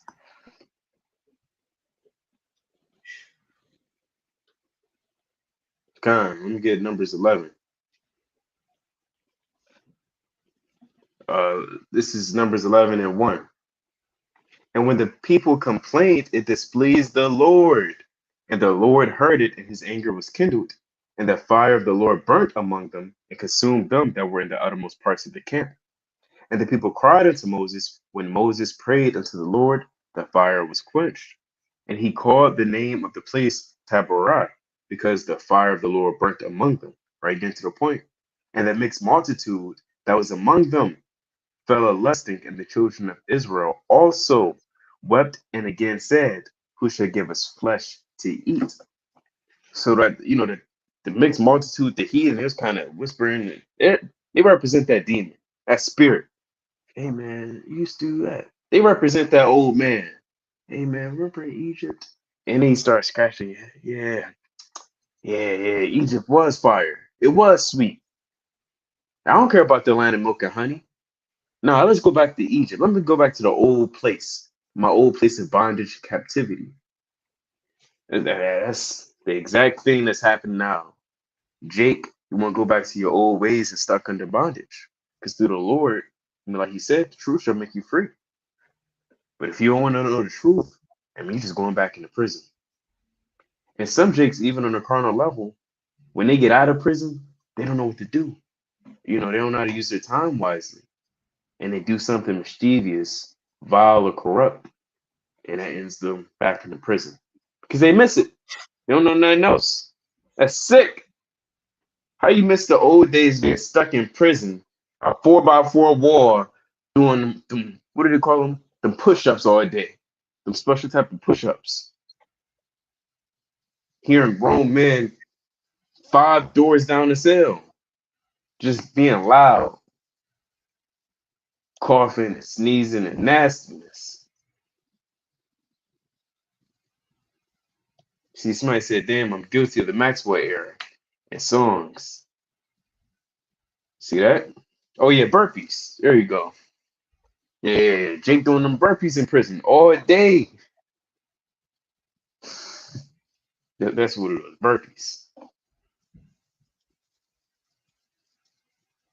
But I yield. That's right. That's right. That's right. Oh, go ahead, Ryan. Khan, I want to get this quick precept. It's the book of First Maccabees, chapter 11, and verse number 66. But they desired to have peace with him, which he granted them, and then he put them out thence and took the city and set a garrison in it. As for Jonathan and his hosts, they pitched at the water of Gersener, from whence bedtimes in the morning they got them to the plain of Nassor. And behold, the host of strangers met them in the plain, who have laying Salakia, who haven't laid men in ambush for them in the mountains. So when they go to war, man, you got people that lay in ambush in the mountains, man. Now these demons, they lay in ambush. They're waiting right at your job. They're waiting at the grocery store. They're waiting to get you out the spirit. If you're struggling with the wrath demon, right, just know that wrath demon is right around the corner, man. Trying to get you to rage, whether it's in traffic, against your wife. Right? A lot of brothers, they can't be patient. They're just always ready to with the rah-rah, man. These demons, they're laying in ambush. And you got to be wise in knowing, okay, well, everywhere I go, it's an ambush laid for me. I have to be strong and fight. Because the men of the Lord, they couldn't prepare themselves. They had to always be ready. They couldn't go all the way back home, all the way back to their tents, grab all of their armor, all of their shields, hammers, bucklers, and all type of battle axes to get ready for war. They either had it on them or they didn't, man. And in its truth, you got to have that spiritual armor on you. You can't just get prepared and think that you're going to have time to read all of these scriptures and for them to come to your mind. You got to say, well, okay, that's Satan. That's the book of First Maccabees, the 11th chapter, verse 66 all the way down. I already see the ambush. But that's a counsel laid away for me. That's First Kings, the 22nd chapter. And you want to go throughout the day quoting precepts, trying to have them in your mind as much as you can. Because like the brothers are going into, the more you're carnally minded, the more you're just easily going to be overthrown in any situation. You know, it says this, who having laid men in ambush for them in the mountains came themselves over against them. So when they had laid in ambush, rose out of their places and joined battle, all that were of Jonathan's side fled. So you may have people that flee in times of war. You can't be these type of men that flee in times of war. Hey, Jonathan didn't flee. No matter if it's an ambush laid against you and it's against all odds, you can't flee. A lot of people, they run to that bottle, or they run to another woman, or they run to another man, or they run to advice on the internet, damn Kevin Samuels, or they run into psychological people asking for answers on Google. They're just running and fleeing from their problems. When did the Lord say flee from all your problems? You can't move like Jonah in the spirit. You have to meet them head on. And another thing about fighting in war in nature is they even tell you if you turn your back to a lion or a so-called tiger that they'll pounce you and they'll kill you. But once you meet them head on, even tell you that with bears, make yourself as big as possible. That's even in a carnal nature, man. The so-called white man knows that. How much more in the spirit? When you turn your back to your problems and let things contemn small things and you just follow little and little, it's not that serious. These demons are going to overtake you. They're going to destroy you. Wasn't Satan called a roaring lion in the book of First Peter? Now, what does a lions do? They pounce. They lay in ambush. They watch. They prowl. And they look. As soon as you have your back turned, you're not diligent, you're not aware, they're going to attack you. And they're normally going to attack the weakest one, man. Because the weaker one's an easy kill. No lion wants to chase his skills all the way, man. Hey, for lack of better terms, lions don't even hunt all that much. So when they do rise up, you understand, they're going to kill, man. It says, it's so much that there were not one of them left except Mattathias, the son of Absalom, and Judas, the son of Calpheus, the captains of the host. Then Jonathan rent his clothes and cast earth upon his head and prayed, afterwards turning again to battle. So he didn't flee. He called upon the name of the Lord when it was an ambush set against him. He didn't cry and bow down and give up. He cast ashes upon his head. He prayed and he was spiritual. Afterwards, turning again to battle, he put them to flight. And so they ran away. So like I was going into the first precept I pulled early on, you don't even know how much power you actually possess. Now, there's no account of, XYZ happening. No, he had faith. He cast ashes upon his head. The Lord fought for him, right? Exodus 14 and 14. The angels will fight for you. It says, and they pursued them to Cades unto their own tents, and there camped. So there was slain of the heathen that day about 3,000 men. But Jonathan returned to Jerusalem. And you'll return back to your place, man. Or if you have courage and faith and you don't bow down to the heathens. You got it, Ken. And I want to get two quick precepts. This is First Thessalonians, right, chapter 2 and verse 10. It reads, First Thessalonians 2 and 10, ye are witnesses, and the Most High also, how holily and justly and unblameably we behaved ourselves among you that believe, as they know how we exhorted and comforted and charged every one of you as a father doth his children. Here's the point, that ye would walk worthy of the Most High, who hath called you unto his kingdom and glory. So brothers have to walk worthy in this truth, man. Right? What does it mean to walk worthy? It means to live out the expectations of somebody who called you, man. Right? It means to fulfill the joy of someone who has chose you in order to be in this truth, man. And in order to walk worthy, you have to do, go through the precepts that brothers are going into, man. Walking worthy is not giving heed to the flesh. Walking worthy of this calling is not thinking about the world all day, right? And walking worthy is what? Fighting these demons, man. Not letting the flesh make you say evil things. Not letting your mind entertain evil thoughts. We have to walk perfectly in this truth, man. Our forefathers, Abraham, Isaac, and Jacob, are so righteous that in the premonitions, it says, Abraham, Isaac, and Jacob, which have not sinned against thee. Right? So if these men were so on fire, it's accounted as if these men did not sin. And these men walked the earth like you're walking the earth, man. Abraham didn't have a spiritual body. Daniel didn't have a spiritual body. And certain men are even in a higher upper echelon. Samuel, Job, Daniel, those men are mentioned by name in the book of Ezekiel, man.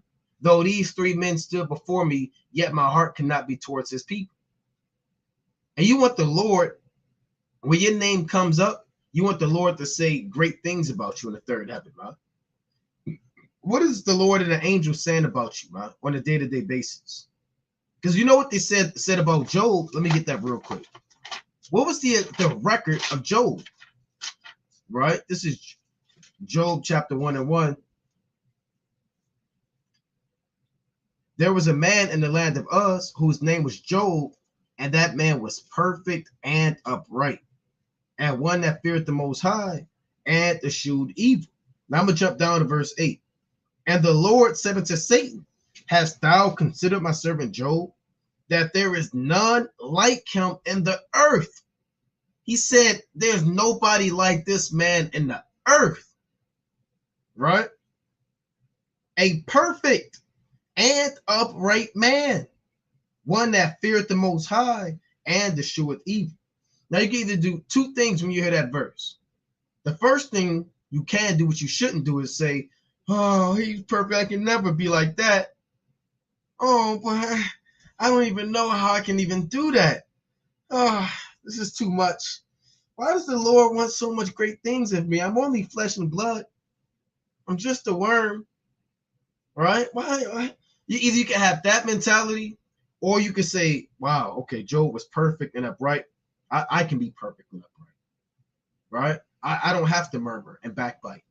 I don't have to whisper and slander. I can love my wife. I can think good thoughts. I can meditate in the word of the Most High. I can pray more. I can read more. I can be more charitable. I can give more alms. I can do more work. What does the Lord say about you in the third heaven? Hast thou considered my servant Job? I already know you're going to get him, Satan. Just hurry up and do what you got to do. Because he ain't going to keep no commandments anyway. Right? What does the Lord say about you, man? Hast thou considered my servant Steve? Right? What do you think the Lord says about, about Steve, man? As thou consider my servant Steve, a weed smoker and a junkie, right? Sift this man out. What does the Lord say about you, man? Hast thou considered my servant so-and-so, man? He's all right sometimes. Here's a hit or miss with this guy. He has more bad days than good days. Right? Job had a resume, man. He was perfect, upright, one that feared the Most High, and escheweth evil. Some men think they don't eschew evil. They got the fringes on and the beard on their face, but they're doing God knows what on these sites. That's not eschewing evil, man. They're mistreating their wives. They don't raise up their children. They secretly are envious and hate their brother. Right? They're giving heed to seducing spirits. Job walked the earth like we're walking the earth. There's no account of Job having a spiritual body. He didn't have the law in his inward parts, yet the Most High counted this man blameless. Certain men are blameless in the Bible, man. Zacharias was blameless. John the Baptist's father. His wife was blameless. Elizabeth. Noah was blameless. Abraham was blameless. We want to be blameless, man. We want the Lord to consider us. And as he looks down from heaven, he said, hast thou considered my servant so-and-so a blameless or a perfect and upright man? One that feareth God and escheweth evil. Right? So this is the spirit that you want to have. You want to have your name attached to righteousness when the Lord speaks of you, man. That's what it means to walk worthy of his calling. Right? So if you're walking worthy of your calling, and you're constantly thinking and that's what it means to fear the Most High. You're constantly remembering that the Most High, he's watching all things. That's why Sirach 19 and 19, it speaks about the Lord omnipotency, or 19 and 20. Right? Let me get that one more real quick. Sirach chapter 19 and 20. The fear of the Lord is all wisdom, and then all wisdom is the performance of the law and the knowledge of his omnipotency. So a man of the Lord is going to realize that the Most High is always watching. He's always listening. He tries your mind. He's in your thoughts. He's in your spirit. He's a beholder of this conversation right now. You know, and that man is going to consider the Most High in all of his thoughts and all of his ways, man. All right, but brothers got it. I'm gonna add on to that. It's the book of Sirach, chapter 41, in verse number 8. Woe be unto you, ungodly men, which have forsaken the law of the Most High God. For if you increase, it shall be to your destruction. And a lot of brothers increase when they go to hell off, man. And their flesh feels good. They get more cars. They get more women. They get better jobs. They get more money. They get higher pay raises. They get more clothes. They get more jewelry. You're increasing and increasing, and you thinking that it's not that bad. Well, maybe the Lord didn't get up with you, man. Maybe he wasn't listening. Maybe the Lord, maybe he isn't real, man. I mean, shoot, man. It got to be some type of logical explanation for all of this stuff, man. You start putting 1 + 1, A + B, and then you have a long damn equation on the chalkboard, man. Right? It says, if you increase, it shall be to your destruction. And a lot of people, they're increasing in their lives, man. But they're forsaking the Lord in the process. And if ye be born, you should be born to a curse. And if ye die, a curse shall be your portion. All that are of the earth shall turn to earth again. So the ungodly shall go from a curse to destruction. The mourning of men is about their bodies, but an ill name of sinners shall be blotted out. And the Lord's going to blot out a lot of men in these last days, man. Why? Because they turn from the law. The law is supposed to be kept. The law is not done away with, man. If you're not keeping the law in this thing and you're just wearing fringes and keeping 4 commandments, maybe 5 or 6 at best, then you're not going to make it, man. Stop fooling yourself. You have to give your mind to the law of the Most High. This is the book of 2 Timothy 2 and 19. Nevertheless, the foundation of Yahweh standeth sure, having the seal. The Lord knoweth them that are his. So the Lord know, and a lot of the times, a lot of brothers and sisters are really not in this truth, and they're really not of the Lord, right? The Lord knows who is really His, who's really His sheep, who really going to call on His name, who's serious, who's going to fight temptations, who's going to stay rooted and enduring to the end. It says, and let everyone that nameth the name of Yahushua depart from iniquity. So if you name the name of Yahushua, you're commanded to depart from iniquity. If you name the name of Yahushua, you don't depart from iniquity, you're a hypocrite, huh? And the Lord's going to kill all hypocrites. Read the book of Matthew, the 23rd chapter. If you didn't know any better, you would have damn near bowed down to these men, right? They're making broad their phylacteries. They're wearing their fringes. They know the law. They have all this understanding. They're giving direction. They're telling people what they ought and ought not to do. They're the rulers. They study. They're knowledgeable. They have understanding. They sit in Moses' seat. But one thing that those men did is that they were hypocrites. They knew the law. They knew what the law required of them, but they turned exactly from it, man. It says, and let everyone that nameth the name of Yahushua depart from iniquity. But in a great house there are not only vessels of gold and of silver, but also of wood and of earth, and some to honor and some to dishonor. If a man therefore purge himself from these, he shall be a vessel unto honor. And before you can serve the Lord, is one thing you got to do is purge yourself. And that's not just one purge. You came into the truth, 2018, and you just purge. Or 2022 and you purge. No, purging is every day. Every day you're going to be met with a wicked imagination. You're going to be met with doubt, maybe met with a lack of faith, a lack of determination, slothfulness, because it may be hard to carry on with the amount of knowledge that you're trying to obtain. It may not be enough to read 2 chapters a day, 3 chapters a day, right? It was a spirit troubling me a while ago, and still from time to time, that I need to do more, and I need to do more, and I need to do. It's like a spirit: do more, do more, do more. And no matter how much I do, it's still not enough. And I feel like the void that I could be doing more, right? It doesn't matter how many chapters I read. It doesn't matter if I fast this day or that day. It's a spirit saying, do more, do more. And it's always in the back of my mind. And every day should be increasing.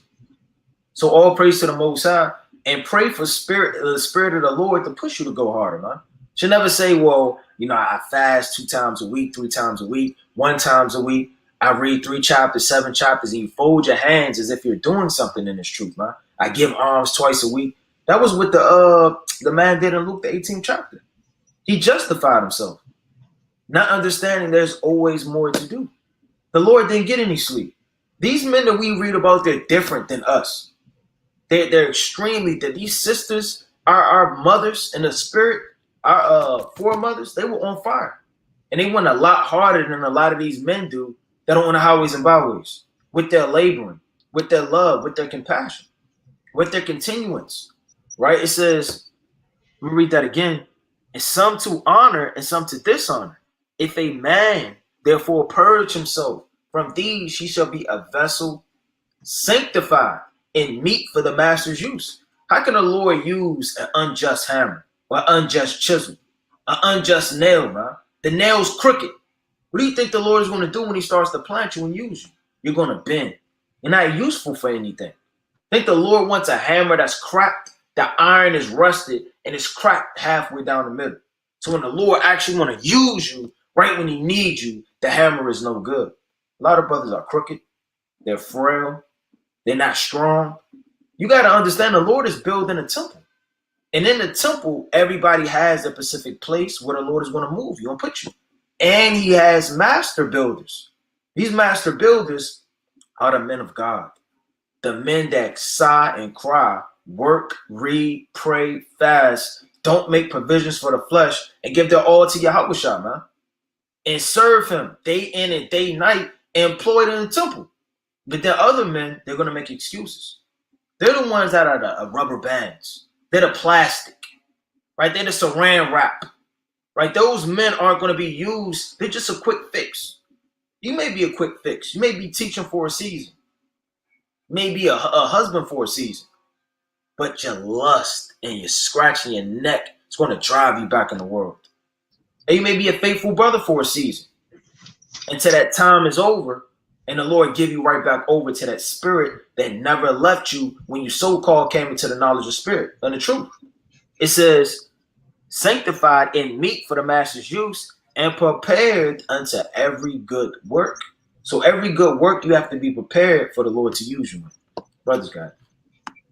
That's right. I got a quick precept. In Joshua, when the land was being distributed, it had to be possessed. Some of Israel was kind of doubting. Other Israel was slothful. They wanted the land. They wanted the good land. They wanted the milk and honey, but they didn't want to put in the work. They don't want to put in any effort sometimes, or at times. This is Joshua 17-15. It reads this. And Joshua answered them. So like in verse 14.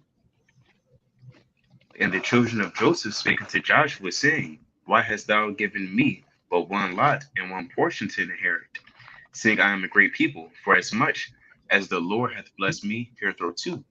And Joshua answered them, if thou be a great people, then get thee up to the wood country and cut down for thyself there in the land for the Perizzites and of the giants, if thou Mount Ephraim be too narrow for thee.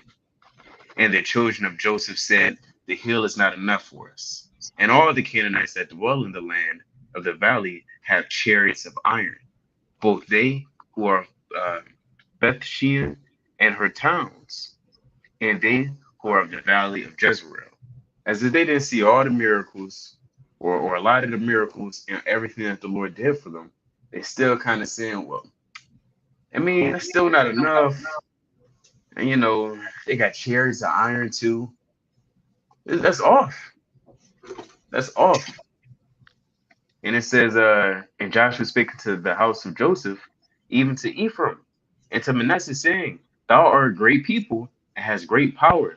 Thou shalt not have one lot only, but the mountain shall be thine, for it is a wood, and thou shalt cut it down, and the outgoings of it shall be thine.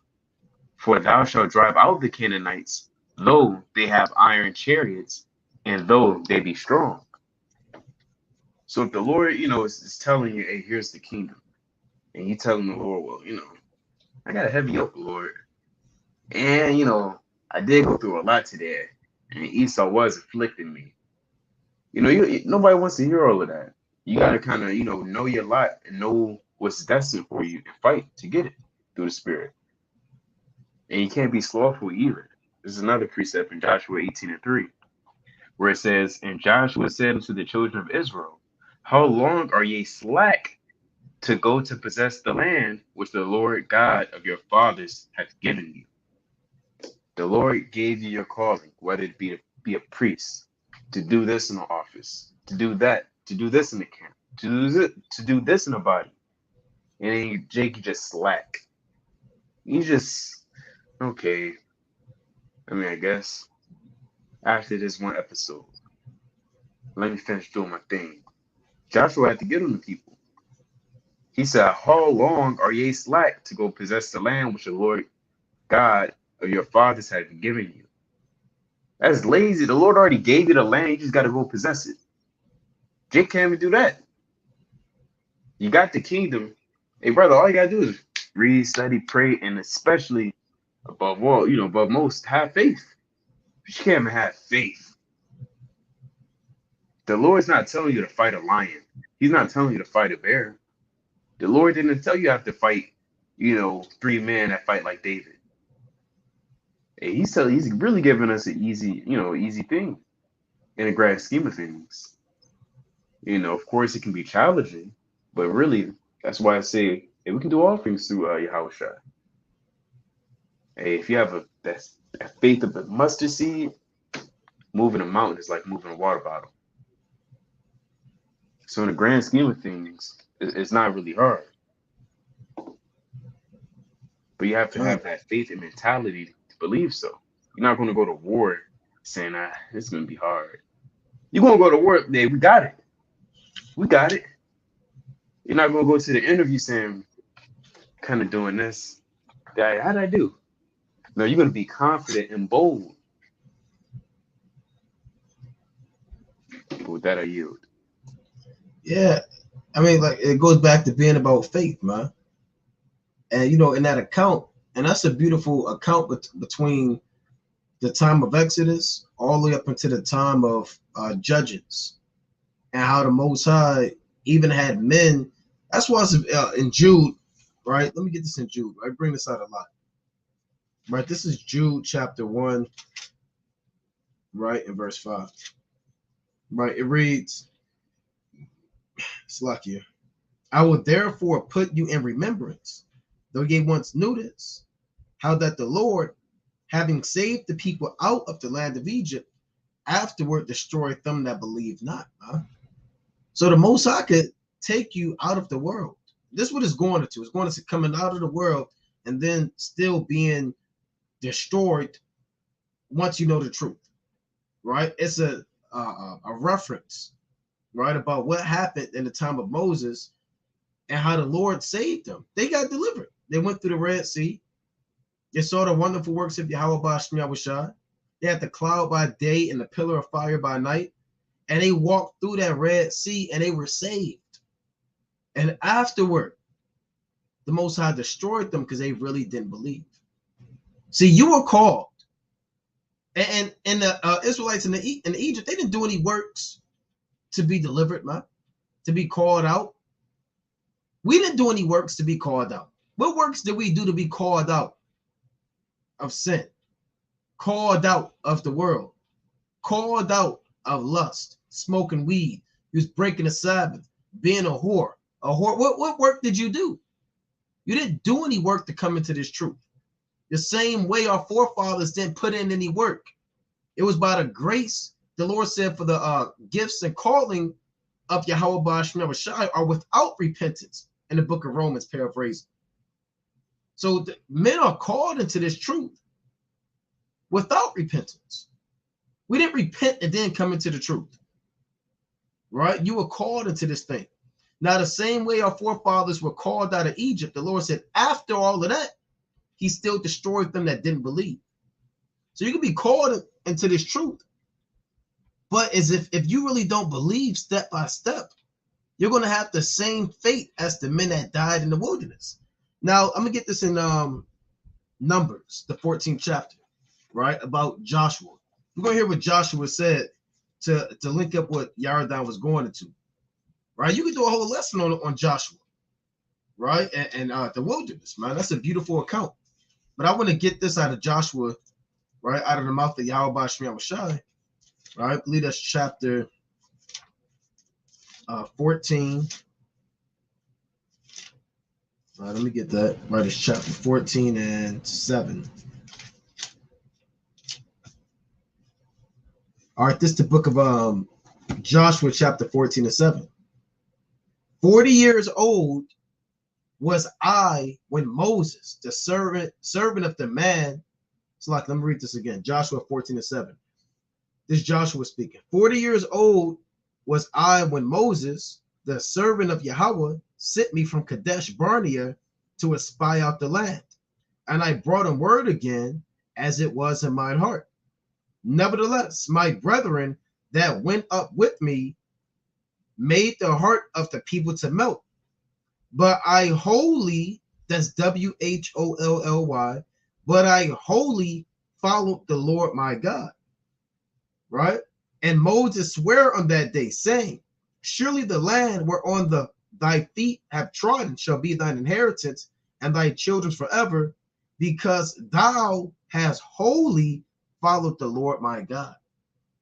Our brothers, can brothers say that I have wholly followed the Lord my God? Now we know we all go off. Every brother goes off. Now you can say, well, I don't go off. Well, you're a liar. Right? Some brothers say that. I've heard brothers say, I've never went off before. Another brother says, show me my sins. Right? Declare to me my sins if thou can. So guess what? We all go off. But Joshua, he wholly followed the Lord, man. From the time he was called out of Egypt until the time he was in the wilderness, to the time he was in the promised land, to the time while he was in the promised land, he slew his enemies, all the way up to the day of his death, man. Right? That's an example of he that endureth unto the end. The same shall be saved, man. And we want to be able to make that statement in the day of the Lord. We can't make that statement now. I have wholly followed the Lord. You can't say that, man. Today's just today, right? We have to follow the Lord tomorrow if the Lord permit. And the day after, even in Jacob's trouble to the time of Yahweh Bashim Yahushai, man. So Joshua said, I have wholly followed the Lord. And guess who could say that? He could say that because he did it, man. And this is the level that we want to achieve. We want to get to that point. And Joshua survived the temptations, man, of men trying to cause a spirit of doubt within the camp. He dealt with Korah, Dathan, Abiram, men going off. He dealt with all hell breaking loose in Egypt. In the wilderness, man. All hell broke loose. And he endured it all. And he was in there for 40 years. Brothers have been in the truth 40 years. 40 years, man. He said, 40 years old is when I was a spy, when I had to spy out the land, man.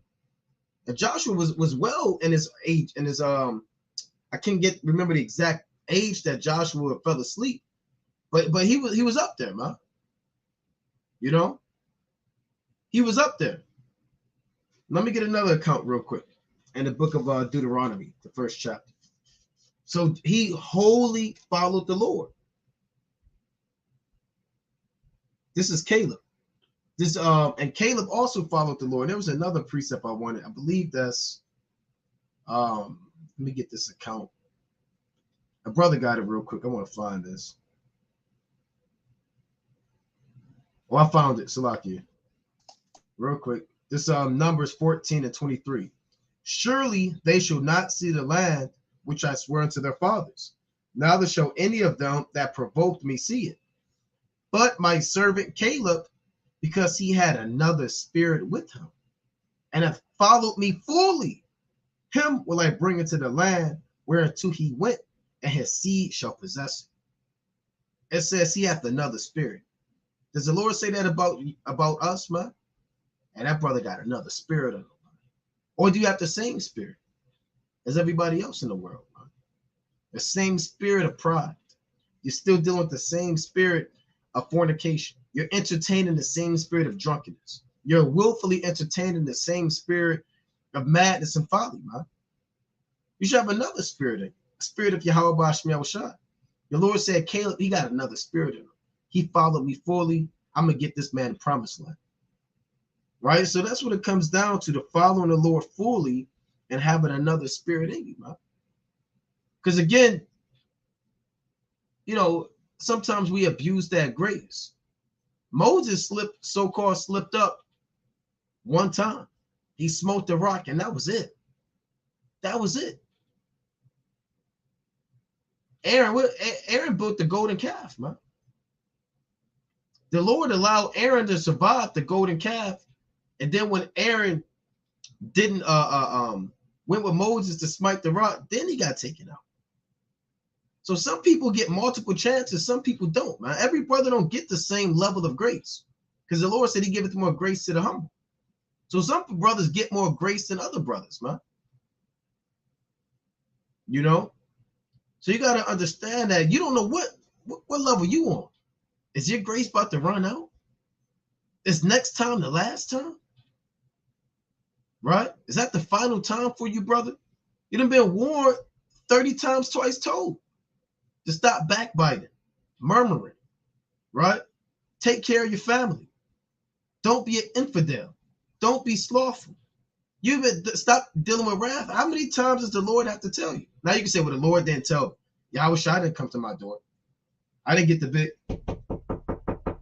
You think the Lord is going to knock on your door and introduce himself and say, I'm Yahweh Bashim Yahushai? Right? No. So you got to take heed to what Yahweh Bashim Yahushai is bringing out, man. Next time could be the last time. Now, we do have grace, but, you know, we got to be mindful that this is not Christianity, man. Brothers got it. Yeah, because go ahead, yeah. I was gonna say, kind of, we only got one shot in this thing, literally. Similar to basketball. If you had the free throw line, I mean, you literally have one shot. You can't say, Right. "Hold up, bro, hold up, let me get another one." You're kind of pulling out your wallet to bribe, the lot. I mean, no, you only got one shot, and it is what it is.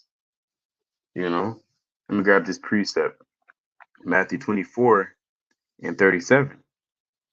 But as the days of Noah were, so shall also the coming of the Son of Man be. For as in the days that were before the flood, they were eating and drinking, marrying, giving in marriage, until the day that Noah entered into the ark. Right? So they only have one shot to kind of listen to Noah. By one shot, I mean like that one lifetime, that one opportunity. And knew not until the flood came and took them all away. So shall also the coming of the Son of Man be.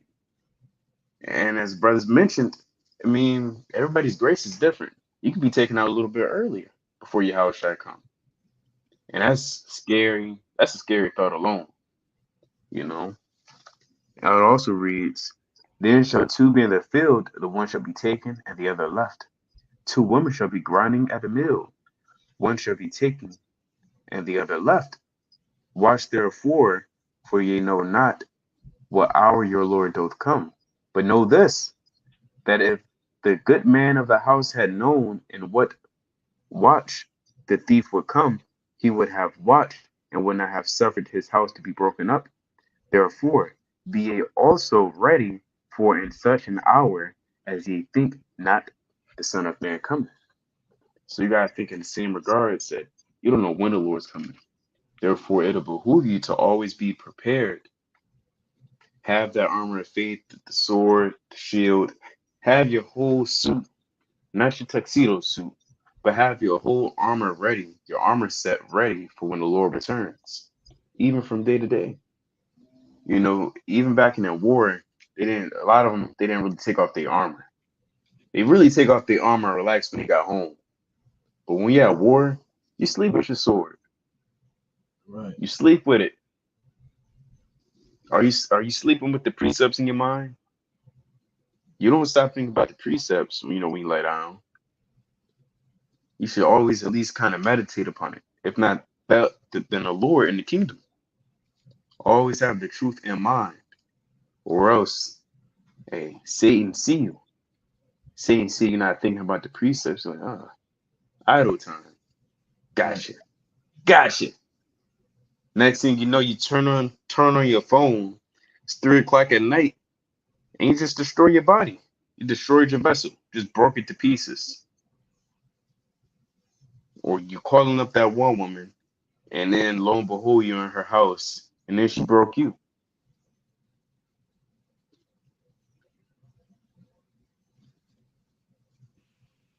With that, I yield. It's the book of Luke, chapter 12, and verse number 45. Right? It says, and if that servant say in his heart, my Lord delay his coming, and shall begin to beat the men servants and maidens, and to eat and drink, and to be drunken. Right? This is nothing more than turning back into a nigga. Right? You just coming right back out the grave, man. Right? You just beating men up. You're ravishing the streets. You're back to shooting dice. You're back to your uncle's cookouts. Going over your cousin's house every other weekend. You're pre-gaming and meditating Wednesday night. What you're going to do Friday night and Saturday night. You're thinking how you're going to enjoy Babylon. I mean, a lot of men do this, man, because they don't think the Lord is actually coming back. And you got to think within yourself, do I believe this truth? And the Lord could come back at any given second, at any given moment, man. And we know that to be true because the Lord has given us signs of the times that we have to diligently watch for, man. We see the blood moons. We see the sun, you understand? We see the diverse climate changes. We see all of these different prime ministers and kings and governors and all of the rulers of the earth gathering themselves together with alliances, getting ready for war. I mean, what more do you need? I've never in my life seen so-called blacks, Hispanics, and Native Americans come together in unity, man, the way I have. You may not have never met a brother a day before in your life. You may not even know the brother's name, man. But the brother may give you a hug. The brother may ask about your mother, your father, your children. Brother may uplift you. You may swap numbers. I've never felt such a love in my life since I've been in this truth. What more of a spirit do you need on the earth for it to be a clear indication of times that you're living in? Or are you blind? Are you deaf? Are you rocking back to sleep? Are you slowly becoming those people that you once talked about that were in a dead estate?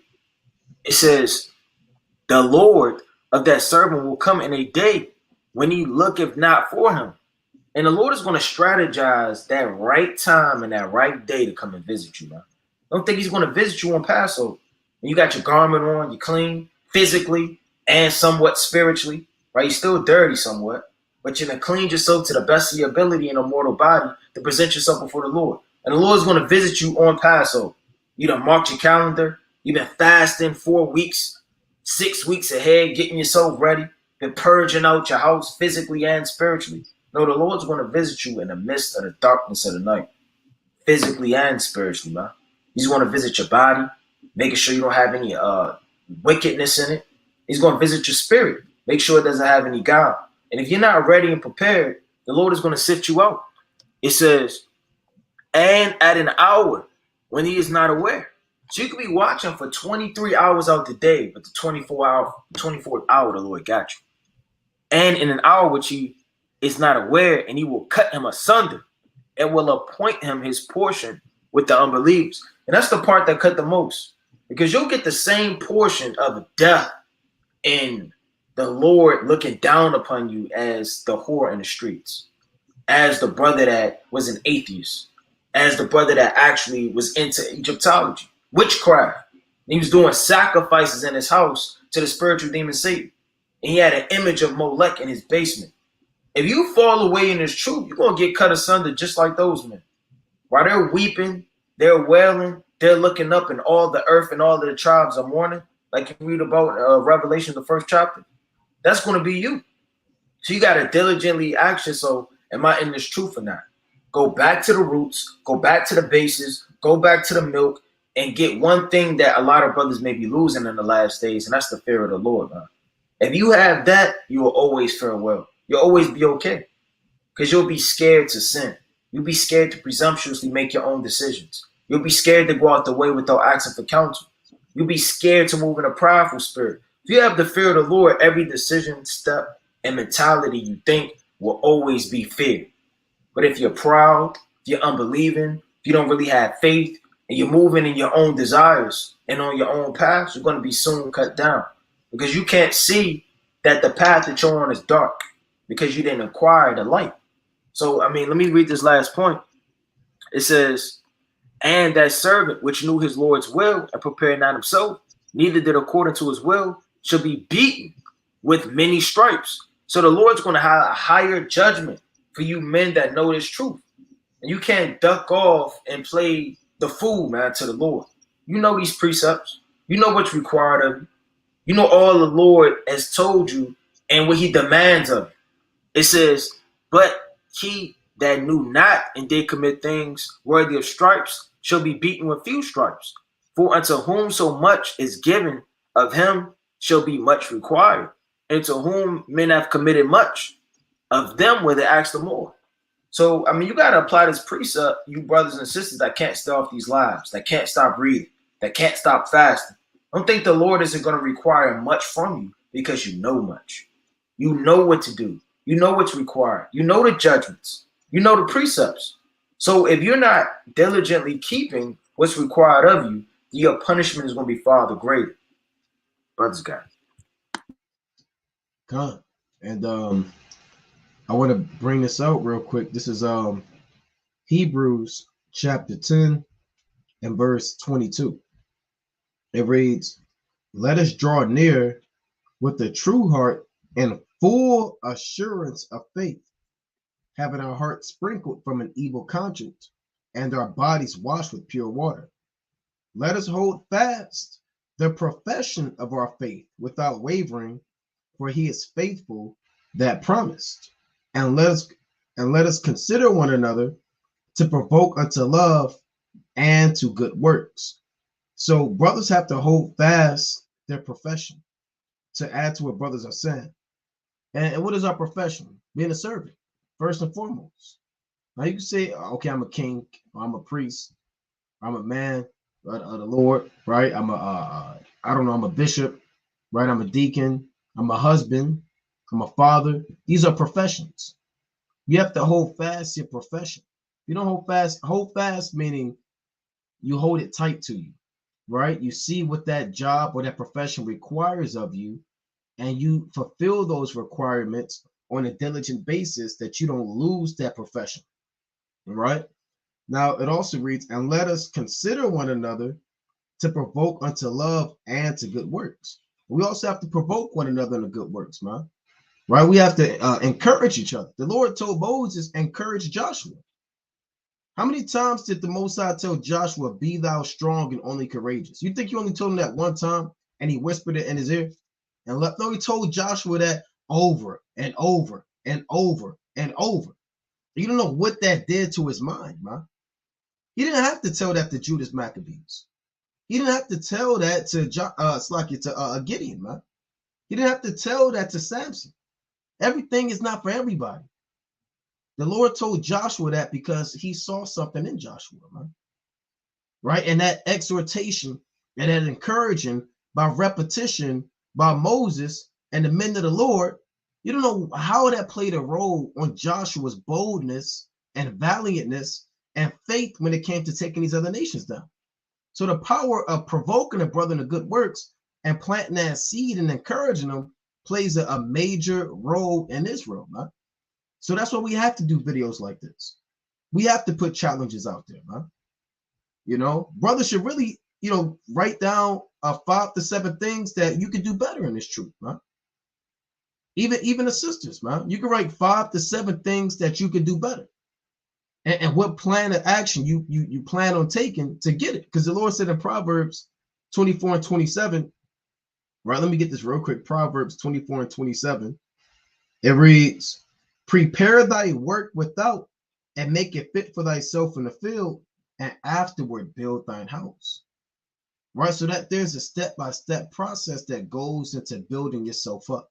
You don't just build a house without putting any thought into it, without a plan of action, without buying the material, without manpower utilization, right? Without the cost of what you have to take all these things into consideration before you build a house, right? So before you build yourself up, right, you have to take into account what it's going to take for you to get there. You understand? And you have to really provoke yourself, man. And we have to provoke one another, right? So that's it. Brothers can write down 5 to 7 things, right? Look, maybe I can increase on my alms and charity. Okay, I study. I know I'm in my studies, but where am I lacking? Okay, one of the 5 things I can increase on is X, Y, and Z, man. You know? Now you can say, well, I don't have to increase on anything. I got this thing figured out, right? Who are you to tell me I have to increase? You need to increase. Well, I do need to increase. All of us need to increase, man. Until the day of Yahweh by Shemiah Shai. Right? That's 1 Thessalonians chapter 4 and 10. The Lord said that you increase more and more. You cannot be stagnant in this truth. There's no ceilings in this truth. Where's the scripture where the Most High said you have achieved and you have reached your pinnacle? There's always a level to increase. There's always 7 things that we can increase on. Maybe do 5 things this month or these 2 weeks. Right? Maybe that's reading more.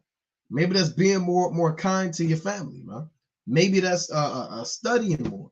Maybe that's checking on brothers more, right? Checking on sisters more. Maybe that's putting a post out there. Maybe that's a flyer, whatever it takes, man.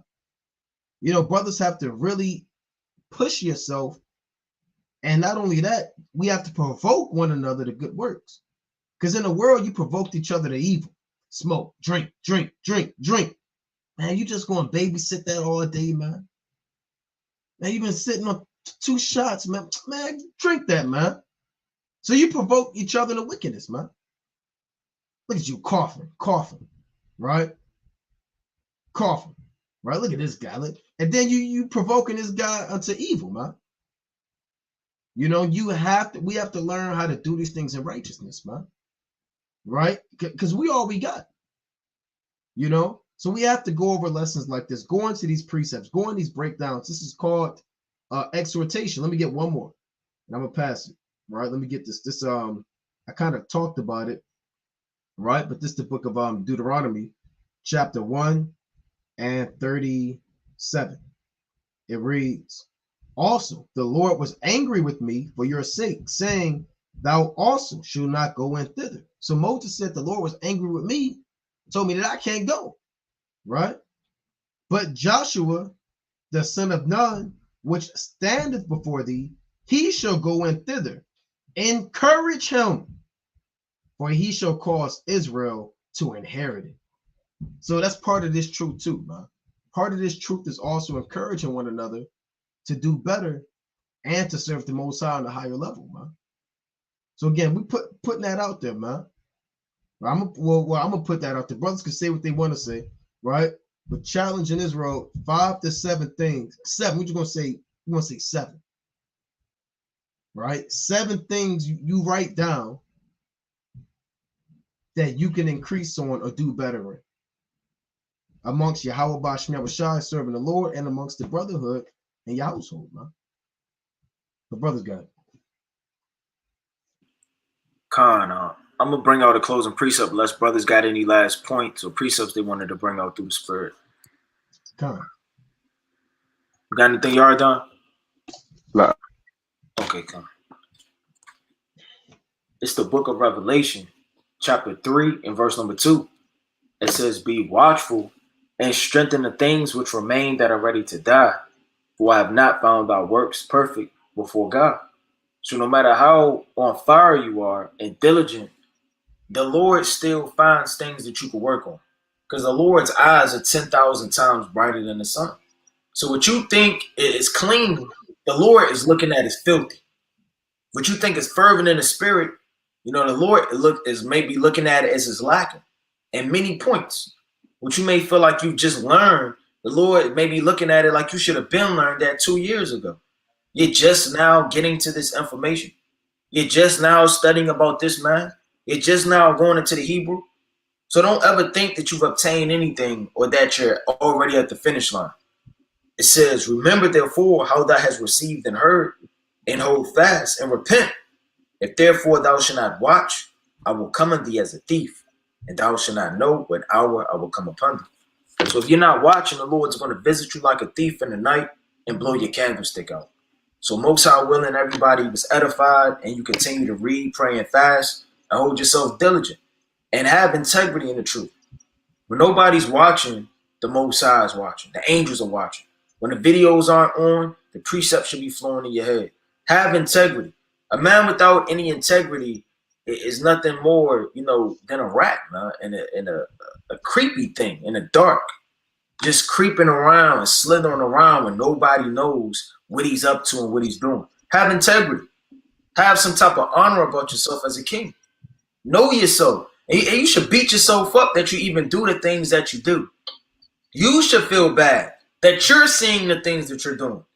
So have integrity and honor in this thing. Brothers got it. God. It's Luke chapter 7, verse 47. Whatsoever, it's like a wherefore I say unto thee, her sins, which are many, are forgiven, for she loved much. But to whom little is forgiven, the same loveth little. And so I bring that out to say, when was the last time you asked yourself, how much do I love the Lord? Love is keeping commandments. And are you keeping the commandments for your how much man was shy? And are you loving your brothers as well and sisters as well by keeping commandments? Because the more you love, as the scripture said, the more will be forgiven. But the less you love, and the less you'll be forgiven. That's self-explanatory.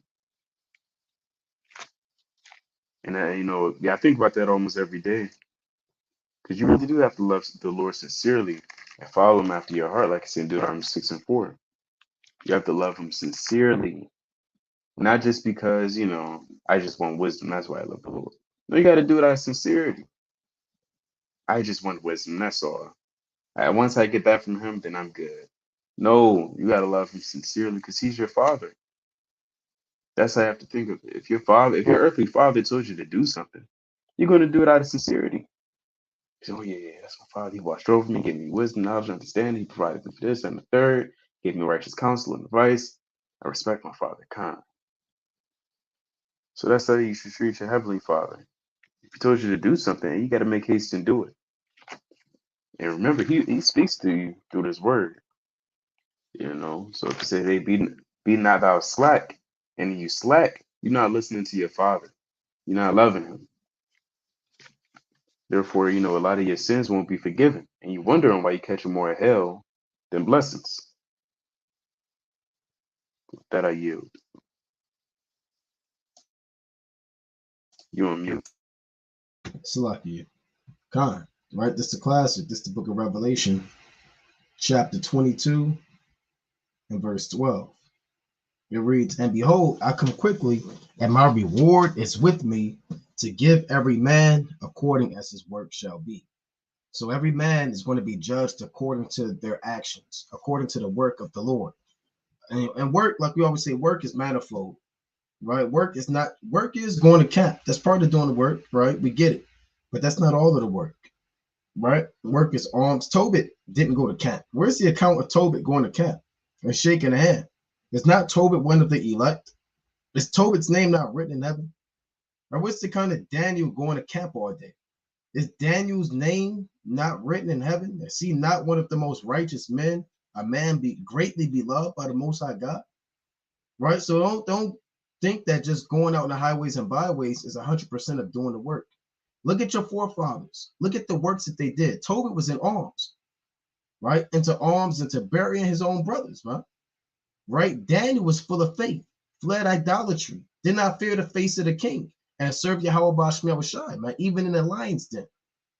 Ananiah, Azariah, right? And Mishael, who the world calls the three holy children, man. Right? Those men were cast into a fiery furnace, man. Right? The Lord delivered those men. And the Lord will deliver us, man, if it's according to his will, if our works and our faith remain steadfast unto the end, man. Right? You have a lot of prophecies unfolding. Right? At any given second, World War III could break off. Right? You got plagues on the earth. You have wars and rumors of wars. You have earthquakes and more chariot sightings than ever before. I mean, if we had a list, which we should do a Monday Night Fire on that, just a prophecy list, and just check them off one by one to see how many more major prophecies are we here to look forward to, man? Right? And we'll be able to gauge as we measure the times how close we are to getting out of here, man. Right? And if you've been kind of doing that in the spirit, you see that, hey, look, man, it's not too many major prophecies that have to come to pass yet, man. Right? In terms of being in Babylon the Great. Right? You already have the nation stirring themselves up. You have seditions amongst men. Right? We're really just waiting for this economy to go down. Right? That's all we're really waiting on, man. Right? They're already trying to implement this new world order, right? Which they've been working on since their inception. We see the housing prices and market increase.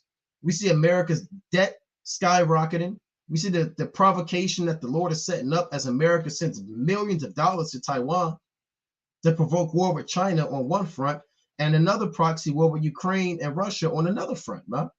Right? We see what the Most High is doing on the earth, man. So it's not time to be looking back, being slack. It's time to increase our works. And as we increase our works, it shows how much we have been increasing in our faith. But with that, we're going to close up, giving, of course, our honor and glory to Yahweh by Shema Mashiach like Yahushua. We're going to open up the line, right, for questions like we normally do through the spirit and power of Yahweh by Shema Yahushua.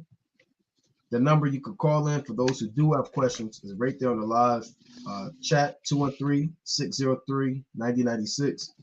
And the PIN number is 94, right, 809-305, right? You should also see that in the live comment board. That, Brother Naquan, Shalom, brother. Right. Brother Yardan, Shalom. Kwam Yashalom. Shalom.